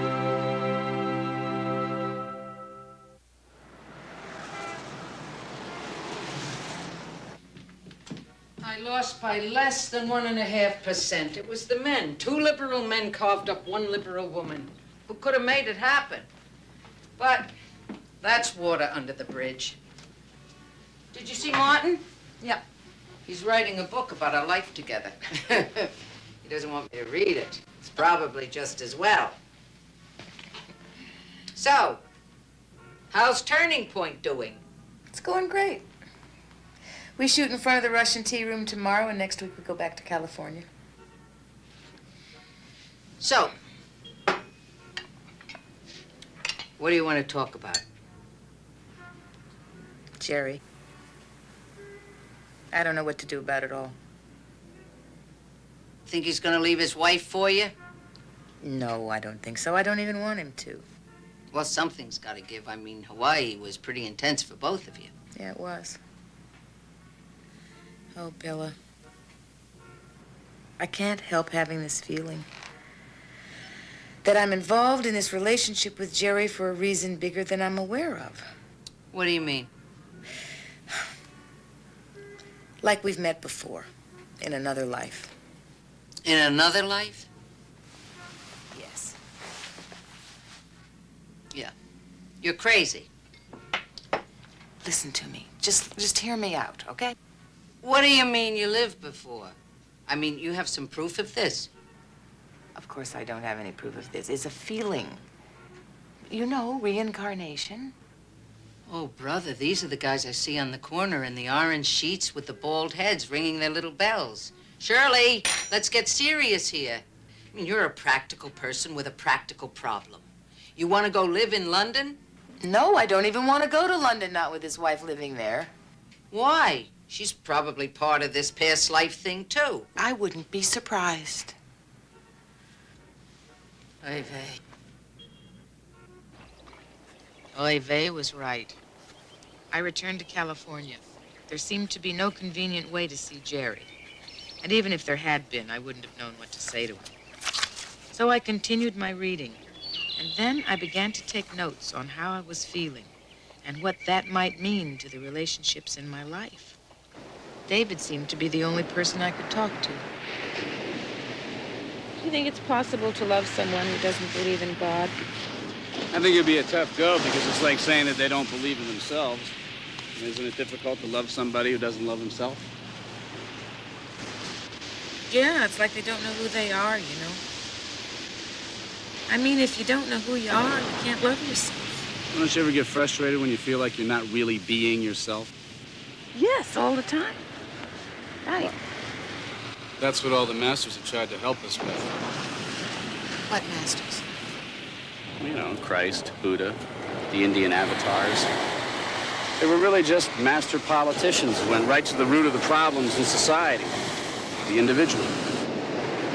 Some of them said if everybody believed that he was a part of God, the kingdom of heaven was within. And that if we took responsibility for that, that we wouldn't get so frustrated with ourselves or with anybody else.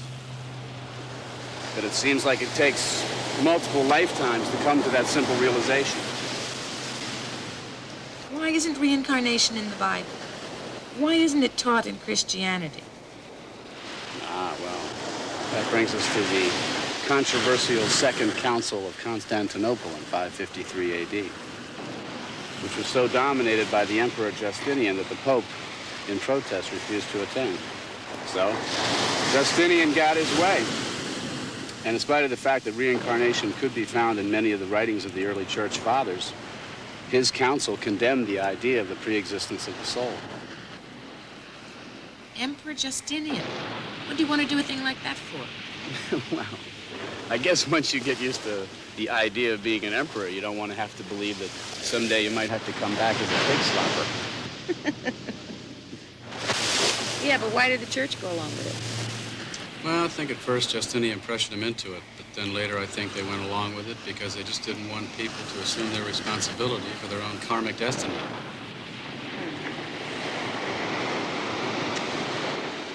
Karmic destiny. Well, you know, if I really believed that I'd lived before and was going to live again, and that everything I put out there would come back, there would be no doubt in my mind that I'd be completely responsible for everything that happens in my life. Exactly. That's mind-boggling, David. I mean, when you think of what that really means. You want to know a good exercise that helps you get in touch with the realization that we each have God inside of us? Exercise. Here's what you do. Just stand up, hold your arms out like this. And say the kingdom of heaven is within. I love myself.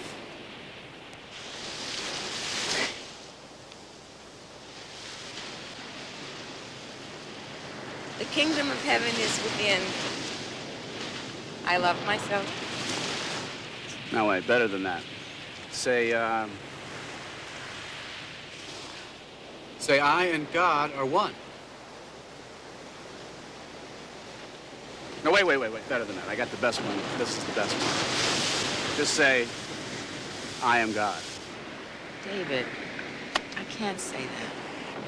See how little you think of yourself? You can't even say the words.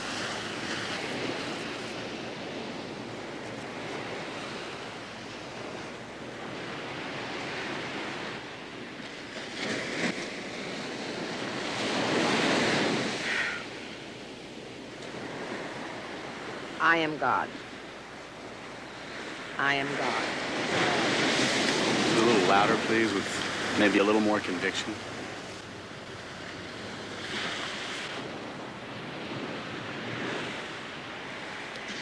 I am God. I am. Look, if I'm God, what does that make you? Well, we always see in others what we see in ourselves. I am God.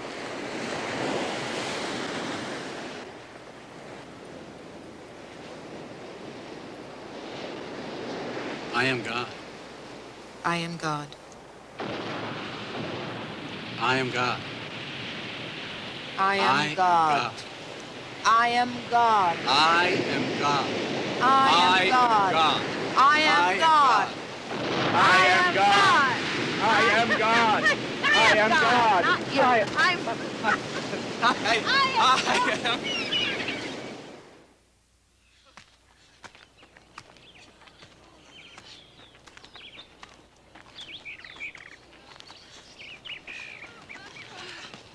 Shirley!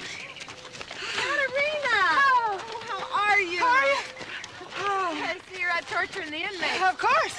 I'll have them in shape in no time. If they live through it.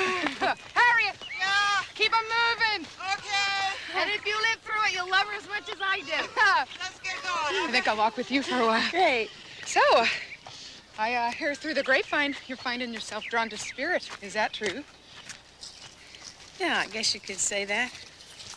I'm into a whole new dimension of myself, anyway. Oh, isn't it wonderful, Shirley? Is it? Are you doing the same thing? Of course. What else is there? Yeah, I've been guru hopping most of my life, Sai Baba and all that. Now I know it's me who has all the answers. Now, I know I should plunge on ahead, but I don't know quite how to go about it, you know? Are you interested in meeting someone adventurous? A man? Kind of. What do you mean, kind of? He used to be a man. What's he now, a showgirl in San Francisco? No. He isn't incarnate right now. Isn't incarnate? You mean a spiritual entity, Cat? Yeah, that's what I mean. They're the only people worth talking to these days. Cat, come on. Seriously. There's this magnificent spiritual entity you must meet. His name is Ambres, and he channels through a man named Johansson. Trans-channeling? Is that what you're talking about? Yes, that's what I mean. Johansson is a simple carpenter who lives in Stockholm, and his teacher, Ambres, uses Johansson as an instrument to speak through. Really? Oh, surely his teachings are magnificent. I was in Sweden last year. You really should treat yourself.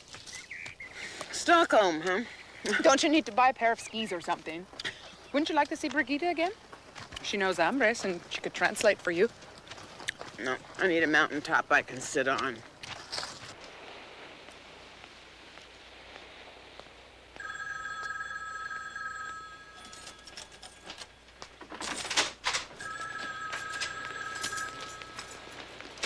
Hello? Hi. Jerry, I miss you.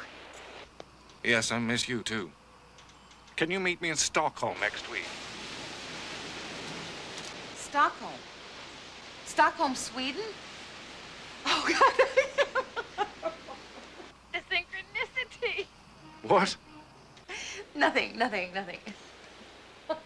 know it's cold there now, but I'm going to be there for about 2 weeks. I have something important I want us to talk about. I cannot believe this. Should I get my own hotel? If you wouldn't mind. I'm staying at the Grand.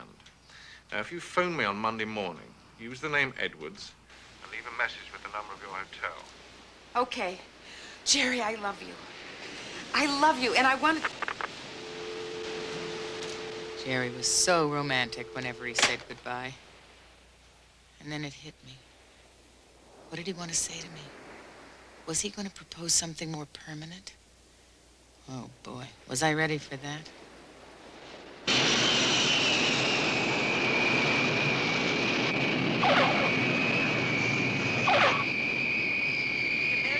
Katerina says hello. How is she? She's great. She seems to have been very inspired by the teachings of this hombre. Oh, So I'm looking forward to seeing what this is all about, really. You can imagine.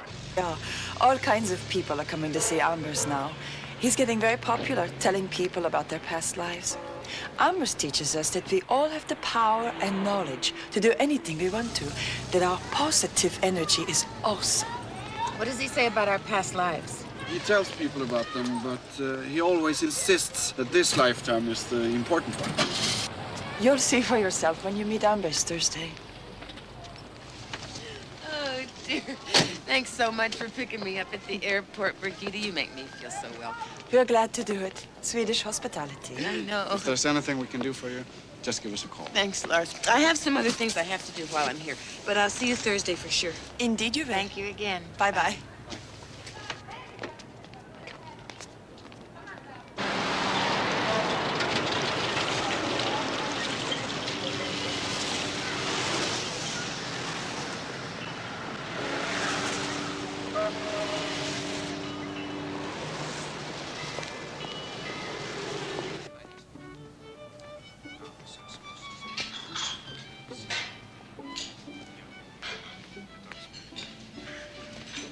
Well, Mr. Bond, we certainly do get around, don't we? I'm sorry. It's not the way I'd like it. I just have to be so careful.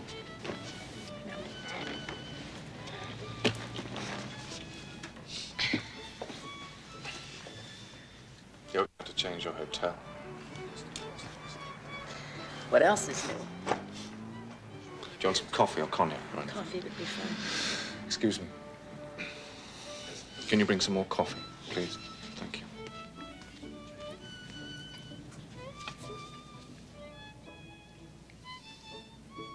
I have something to say to you. It may sound like a speech. I've been running it over in my mind for weeks. Go ahead.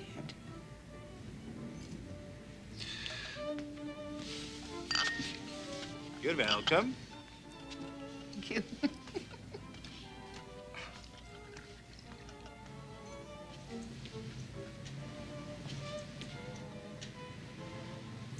I love you deeply. But I'm not strong enough to tolerate the consequences of our relationship, either in a public or a private sense.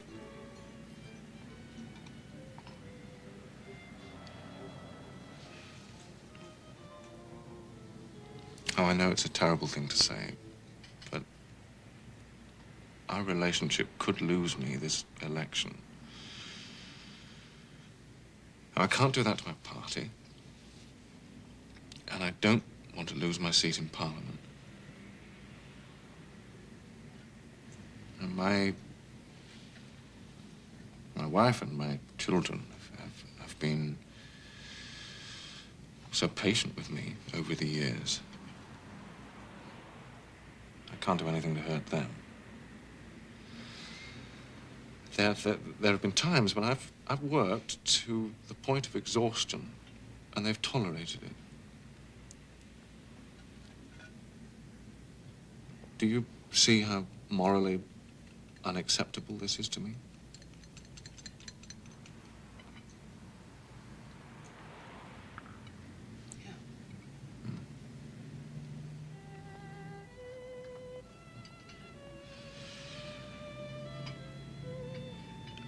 Why didn't you tell me all this on the telephone, Jerry?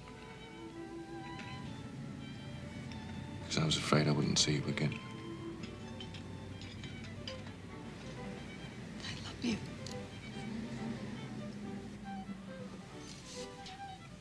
I don't understand why you love me. You don't understand why I do or that I do. Which? Oh, I don't understand either.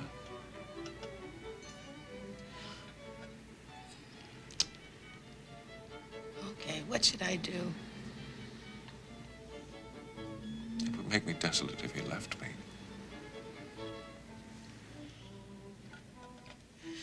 God, if you would just... You know what? If you would just love yourself more, really, you'd be freer to love me and your wife and your family and your work, too. I can't understand that. How can I love myself more? No, you've spent your whole life, it seems like, devoting yourself to helping others, unaware completely of what you might want for yourself. Yes, well... All right. Now, as I see it, there are 3 possible solutions. 1, we continue this deception, both politically and personally.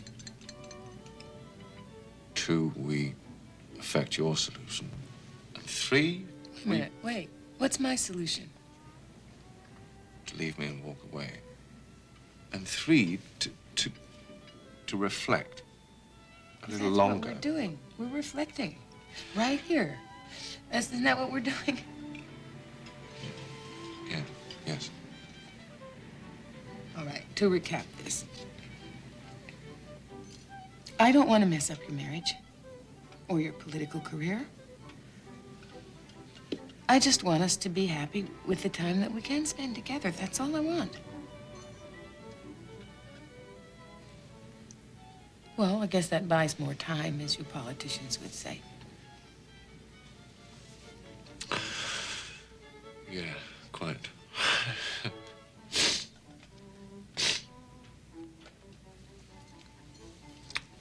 Look, I have a meeting about 200 miles from here.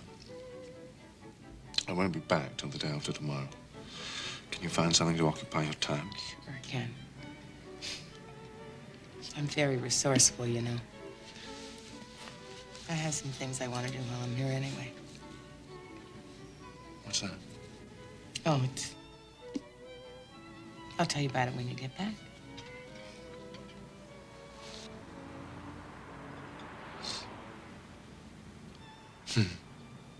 You know,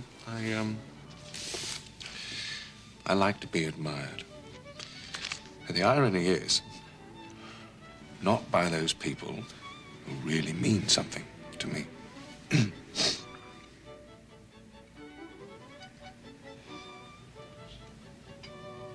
That about says it all, doesn't it?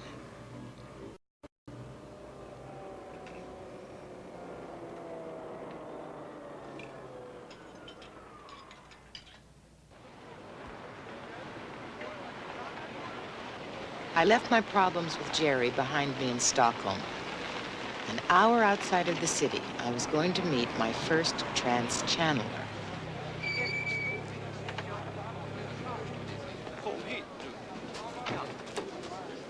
Okay, so tell me this again, Brigitte. This entity called Hombres is speaking from another dimension, right? And he's going to take over Sture's body? That's right. He speaks an ancient Swedish dialect because he's hundreds of years old. But I will translate it for you as he goes along. Could Sture possibly be speaking from his own subconscious? I mean, have you guys thought about that? Yeah, I used to think so. But there were so many things about me he couldn't possibly have known. You'll see, Sture and his wife are very simple people. Oh, nu behöver Shirley, ja, det kommer. Shirley, this is Mr. and Mrs. Johansson. Hello. I'm sorry I don't speak English very well. I'm very glad you're here tonight. This is my husband. You do? Trevligt att råkas. Roligt att kunna komma hit. He says he's very glad that you're here tonight. Men det är bäst vi börjar nu, för det kommer en annan grupp lite senare. Så det... We must start now because there are other groups coming later. Okay.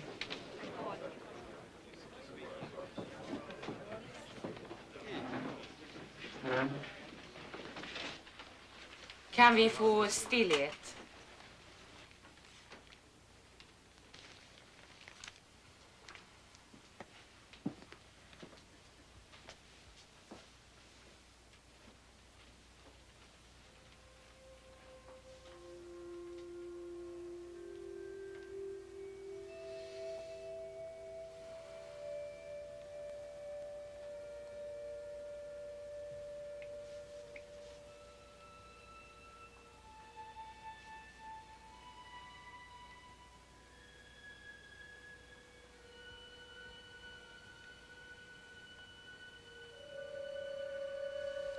I wondered where Stura would go in order to make room for the entity Hombres.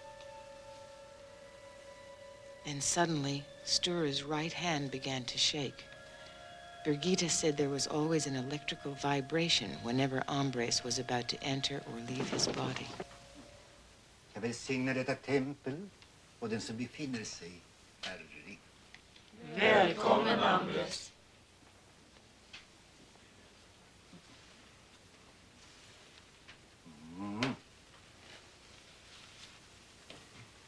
I noticed that Stura's eyes were closed. Birgitta said that Hombres didn't want to use Stura's eyes.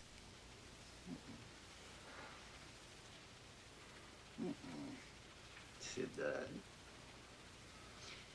Älskade jag är här. Har du några frågor till mig? Hombres is saying greetings and talking about the quality of energy of the group. Jag skulle vilja fråga hur allting började, om du kunde berätta om skapelsen. She's asking him to explain creativity. Någon säger att skapelsen har en början och den har ett slut. Jag vill påstå att Hombres is saying the birth of creativity is here in this room and it's in every human being. Människan själv. And so he explained the creativity of man and God. He talked of God's love for all living beings. And he said that man is a co-creator with God, that we each have God within us, and that with each progressive lifetime, we spiral upward with a greater understanding of that God within. He said it may not appear as though we're progressing, but we are. Är således det yttersta målet för detta kosmos ursprung där denna. During the next hour and a half, people asked Hombres all kinds of questions covering a wide variety of topics. They ranged from personal matters to spiritual energy. Someone asked about the future of the planet. Hombres answered with a spiritual prophecy. Varför det var så att Atlantis måste... Someone asked about Atlantis. He said that it disappeared because their technical knowledge exceeded their spiritual wisdom. Egyptens pyramider har alltid först. Someone else asked about the Great Pyramid at Giza. Men kungens kammare befinner sig vid viss måttenhet inom pyramiden. He said that it was a library in stone, which we would soon learn to read. Långt senare, tusentals år senare, pyramidens uppkomst. The range of his knowledge seemed unlimited. Then Turid said her husband was losing his energy, that Hombres would have to leave his body.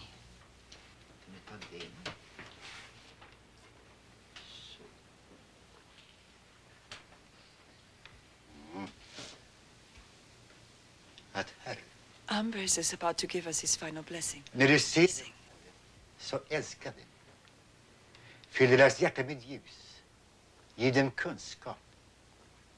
Jag vill välsigna dem alla i ditt namn. So, Lord, when you see them, love them and fill their hearts with light. Amen.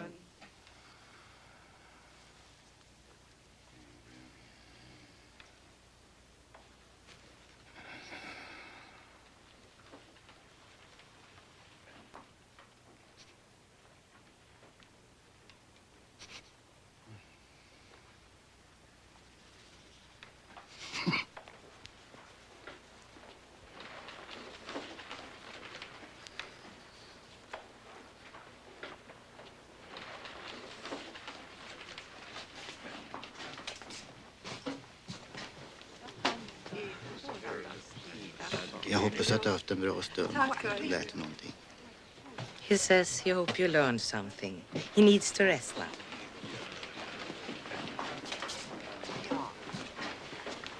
I want to say something profound, but my mind is spinning. I've just never seen anything like this before.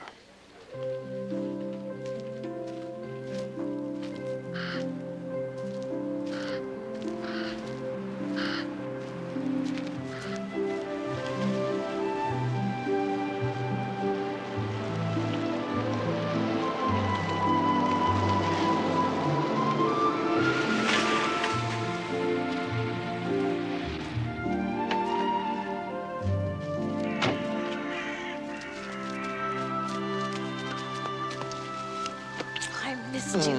Oh, I found this beautiful walk up here behind the building. Look, something's come up. My wife has arrived from London. I'm sorry. It's going to make things very difficult for us. It's all right. I understand. I can't even stay for lunch, let alone a walk. I have to get back. I'll phone you tonight if I can. Okay, I'll be at the hotel. Come on, I'll drive you back. No, I want to walk. It's beautiful up there. You sure? Yes, I understand.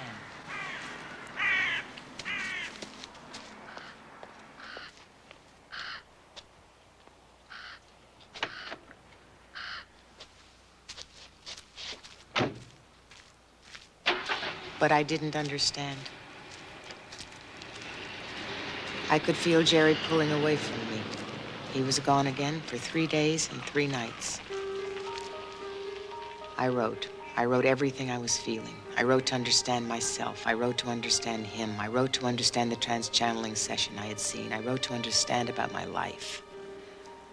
Whenever he called, I told him I was writing. He said he was glad I'd found something to keep me busy.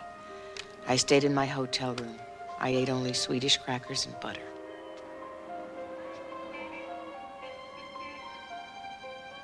I watched 6 layers of snow fall and melt on the street. I watched the ferry boats glide in the icy water below. I couldn't exercise. I was too depressed, too driven. I became the furniture, the carpet, the cold hotel room. I went out to walk in the silent snow. Had Jerry and I written these roles for ourselves? Was I with him only to learn about myself? Was he with me to learn about himself? Oh, how I longed to talk with him about everything I was thinking and wondering. Finally, at the end of the week, I brought it up. So I just feel that I might know me better, and you better, and us better, if we looked into this question of living before. How would you do that, my darling? You always use my darling when you're patronizing me. I'm sorry. I don't mean to. I think I could find out through trans-channeling. What the hell is trans-channeling? There's someone here in Sweden. And he goes into a trance and channels disembodied spiritual entities. It is so fascinating, Jerry. Yes, and what happens is people come from all over asking questions about medical things in their past lives. It is My God, so Shirley, have you been going to mediums? Why do you make it sound like a dirty word? I think we have to talk about this. I mean, what exactly is it that you've been doing? I'll tell you if you'll listen. Try to be a little open-minded about it, though, because it's really an interesting other dimension. Imagine a telephone. You know, when you talk on a telephone, you're not talking to the telephone, you're talking to the person who's speaking through it. Isn't it obvious this stuff is crazy? These mediums are psychos. They're weird. They're dragging up imaginings from their own subconscious. You can't actually believe that they're communicating with spirits. They're not communicating with spirits. They're channeling, Jerry. They're not even aware of what's being said. Whatever they're doing, it's rubbish. They do it for money, exploiting gullible people who want to be told some sugary nonsense about dead relatives or some other damn thing. Edgar Casey took no money, and this guy only takes what people volunteer. Why in the name of God do you have to get involved in this sort of thing? You just said it. What? God. I want to know what God is. I want to know where we fit to God. I want to know where we come from, and I want to know what happens after we die. Aren't you interested in whether this is all there is? I don't want to know. Why? Because I have to address myself to real problems, real issues in this world. I understand them. I don't understand God or disembodied spiritual entities or whether we've all lived before or... That's not reality. Are you going public with this? Is this what you're writing about? Partly, yes. But I haven't even thought about whether I'd publish anything. Well, don't take it from me. It would be a very stupid move. Who are you, Stalin? People are going to think you've gone round the bend, and quite frankly, I'd have to agree come with on. them. Oh, Jerry, stop that. You know that's not true. I'm just investigating. I'm exploring. And I do not understand why you won't discuss this with me. There's an expression. If you want to get to the fruit of the tree, you have to go out on a limb. Well, I'm simply not prepared to do that.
You went to a medium?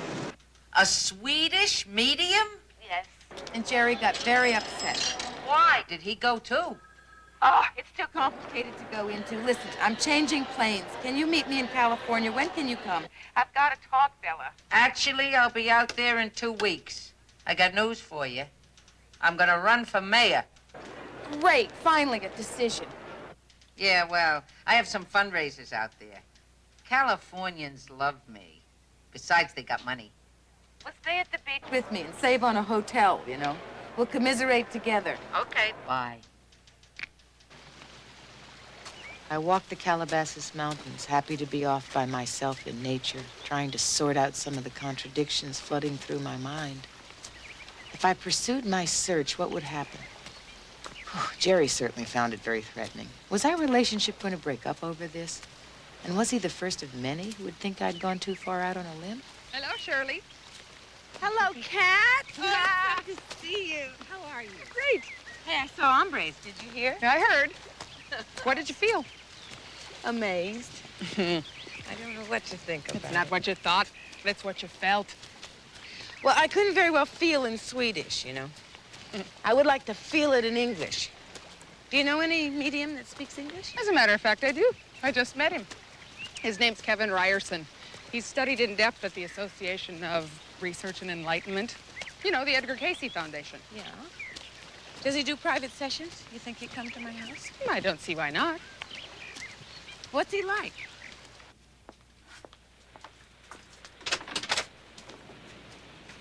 Hello, I'm Kevin Ryerson. Hello, Kevin. Come in, please. Thanks for coming. He looked like something out of an old Humphrey Bogart movie. Excuse me for staring. I don't know a lot of trans-channelers. Oh, excuse me, I don't know a lot of movie stars. May I leave my vehicle parked outside? Sure. Nobody pays any attention to those signs down there. Well, would you like some coffee or a drink? Or No. No alcohol. Alcohol can interfere with the accuracy of the trans-channeling. So he wasn't into drinking spirits. That was a relief. Oh, I see. Okay, I'll just get you some tea. Make yourself at home. That hat. Even Bogey wouldn't wear a hat like that. Then, as he plopped it on one of my statues, I wondered what I expected a trans-channeler to look like. What would a credible doctor look like? What would a credible psychiatrist look like? How did you get into this? Oh, a number of years ago, I was working with a group in meditation, and spontaneously, I fell into a trance state, and a spiritual guide came through. So you mean you just go into a meditation and it happens? Well, at first, it was a little unsettling, but eventually, when I began to realize it helped people, I just relaxed with it and let it transpire. So what's going to transpire here? Well, there's 4 different entities that may speak through. There's an entity by the name of John, who many people consider the most knowledgeable. He speaks in a form of biblical lingo. Kevin outlined what seemed like a comic strip of unlikely characters. I felt myself picturing them in my mind as he described each one. Who may speak through. His favorite incarnation was that as an Irish-Scottish pickpocket. Tom is a very earthy entity. He can be very witty. And some people consider him just a little bit too amusing to take too seriously. Okay. Well, do we each have our own spiritual guides? Every soul on this planet has their own form of guidance or their own spiritual guide. Your guide or your guidance is available to you if you'll just make yourself aware of it. Well, shall we begin? Let's begin. Should I turn off the lights or what should I do? It would help if you were to dim the lights for spirit. Okay.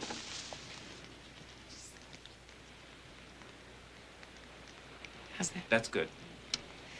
And, can I use a tape recorder? Is that all right? Taping is encouraged. Take some notes here if I want to. Okay, let's go ahead and begin. Okay.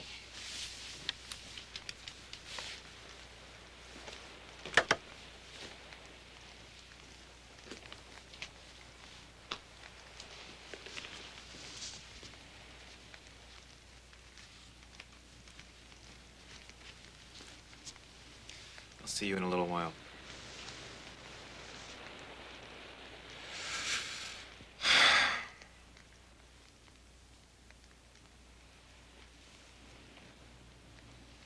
I wondered how he could put himself in a trance state so quickly.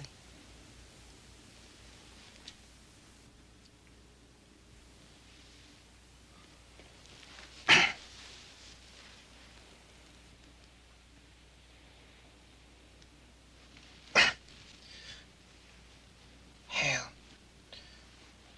I am John. Identify yourself and state purpose of gathering. Oh, my God. I felt like I was in the Twilight Zone. My name is Shirley. I'm speaking to you from Malibu, California. Purpose of gathering. I don't know why I'm here. As such. I figured as such meant okay. We sense that ye are a seeker, that ye have his investigations, and we are familiar as though with thy vibrations and same. We? Could you tell me who we might be, please? We are those who have known thee in past lives. The channel speaking as a soul has had many incarnations, so therefore speaks in the plural we. Are you a guide of mine? As such. I see. Why is this phenomenon of trans-channeling so difficult to accept? Because persons may not remember themselves from their disembodied state. They must indeed come to know themselves as more than what their 5 physical senses would reveal. They must come to know that all of their pains, their fears of this lifetime are but the experiences of that which is past. Is this your understanding? Yes. Excuse me, but really, on what do you base your information? That which ye call Akashic. What is that? The Akashic record is the sum total of all that exists, not unlike a collective unconscious. Yeah, even so, don't you think that what you're saying is just a little bit too simple? All truth is simple, but it is more so that it is designed to be easily revealed. Well, yeah, but if it's so easily revealed, how come we don't know it? Until man accepts that he is indeed part of the God truth he seeks, he will always have difficulty. Ye are a co-creator with God. You're telling me that I'm part of that God truth? As such. Well, I could get really arrogant if I thought I was that close to God, now couldn't I? Why did ye shout at the ocean that ye are God?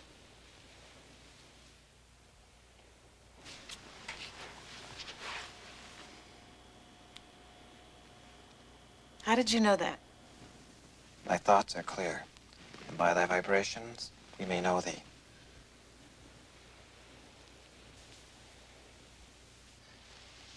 Pause. There is an end to desiring to speak.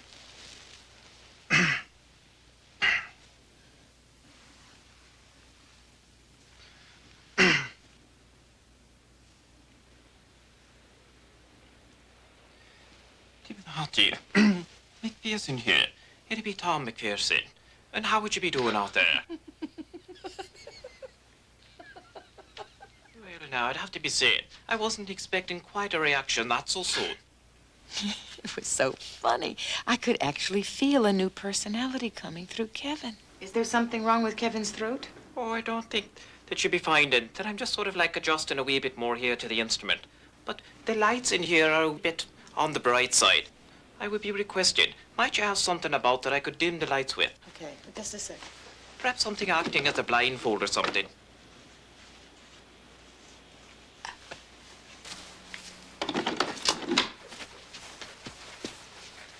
How about one of these? Well, let me see what you have to offer here. Why, I like the vibration of this one. Indeed, I like its vitality. Well, let me see. And now, if I might be tying it up a wee bit here. You see, if the light's too bright, it keeps too much of the instrument here. And I believe it's me that you want and not the instrument. Wouldn't that be right? Now, There's a bit of a rawness to the young man's throat. Would you be having perhaps a bit of a brew about that? I could do something with it. Yeah, this is the tea that I gave him in the cup. Oh, I see. Now, just a moment. My dear lady, I know that it's a bit polite to serve a wee bit of tea, but this is absolutely infinitesimal. I'll be doing something about this. Just a moment. I believe you have a mug about. Would this be so? A mug? I believe so. I could get a mug. No, that's quite all right. If you don't mind, I'll be helping myself. I believe that if the sense is correct, we might have something just about over here.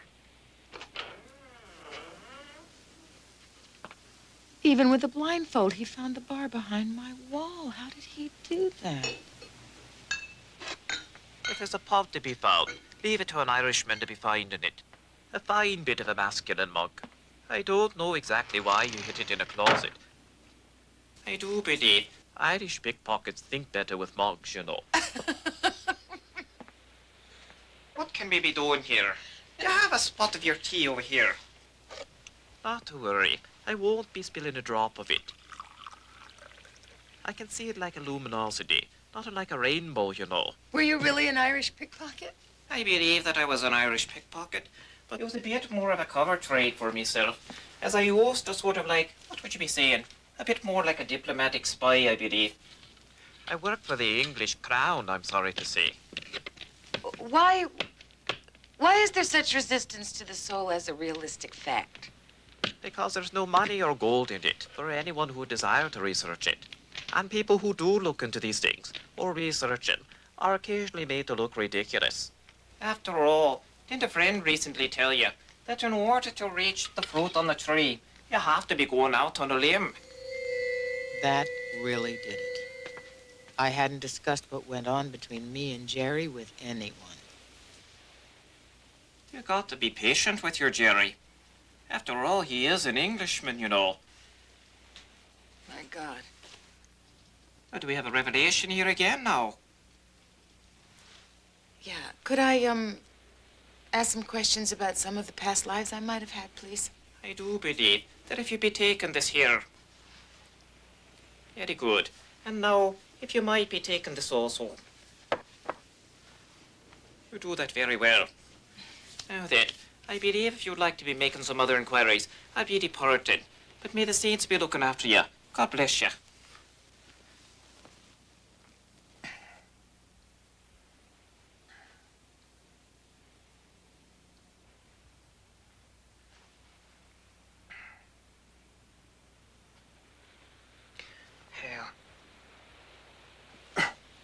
Do you desire to proceed?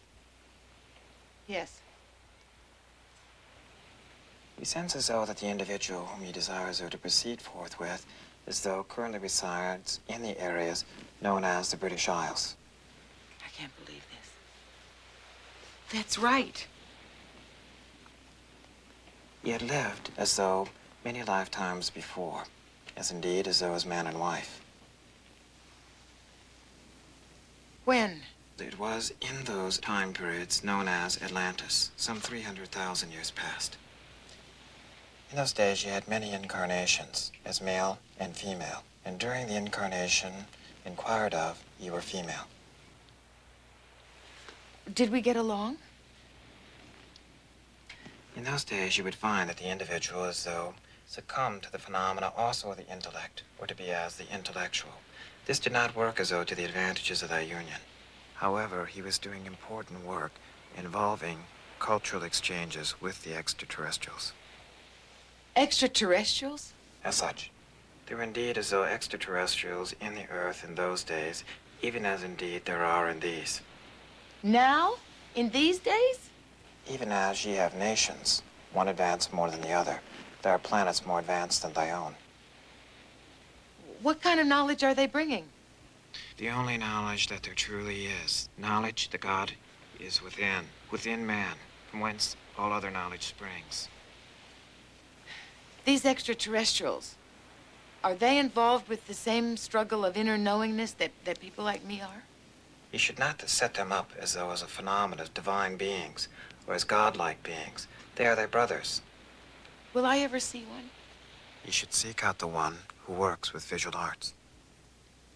Someone who works with visual arts? Who? The individual of the three stones that are united in the triangular form. David? For he also acts to thee as the spiritual guide. Speak to this individual of the extraterrestrial matters. Ponder these things that indeed have been said, for they will bring thee wisdom. We must as though now end the inquiries. We do not desire to tax the instrument's energies. I'm sorry. Of course. I'm sorry. Thank you very much. Seek to be at peace with those things which indeed you receive from Spirit, for you'd find that they indeed are to further the Father, Mother, God's work, and indeed, ye are that work. Walk in this the Father, Mother, God's light. God bless you. Amen.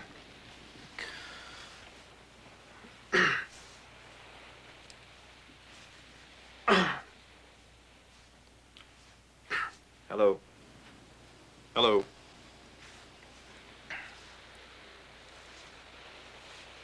Hello, I'm here.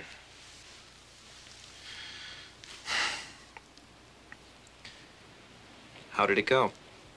Well, when that Tom person came through, he said that you wanted a blindfold, so I put it around. He was bothered by the light somehow. And then he wanted this mug. He said that, well, he knew there was a bar behind my wall there, and he said that Irish pickpockets think better with mugs in their hands. And I didn't know he could manipulate my body that well. What time frame do you have? 8:30. I need to be picking up my lady. Kevin almost seemed like he was still in a trance, as though he wasn't quite conscious yet. How do you feel? I feel fine. Their energies actually nurture me. But how do you feel about being used as an instrument like that? Every person needs a purpose in life. Maybe it's my karma to be a human telephone. Good night. Kevin, thank you for coming. I really appreciate what you're doing. I don't understand it, but maybe someday I will. Take it at your own pace. Good night. Good night.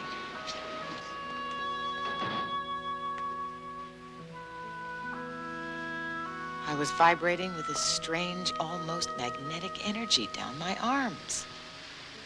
I had just talked to two spiritual entities who not only knew things about me that no one else in the world knew, but who also said that I had known Jerry and David in a past life. Was the puzzle falling into place, or was I into some kind of fantasy dream? But if it was real, was the most significant part of the puzzle the profound truth that God did not live outside of each one of us, but inside?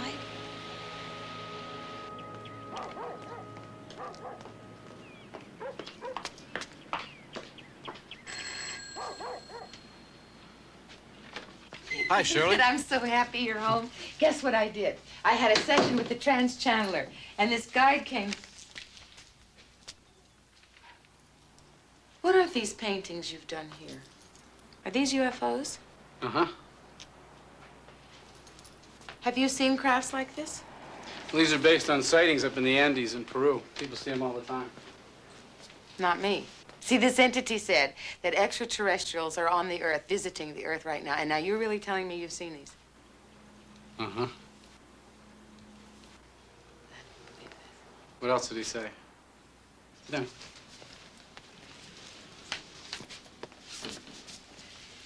Nothing. He told me about some personal stuff, a past life I had with someone. You want some tea? Sure. We talked about you. He said you're a guide of mine. That's certainly true. Wow. Well, I guess we're all guides for each other. When are you going to tell me what's really going on? I'll tell you when the time comes.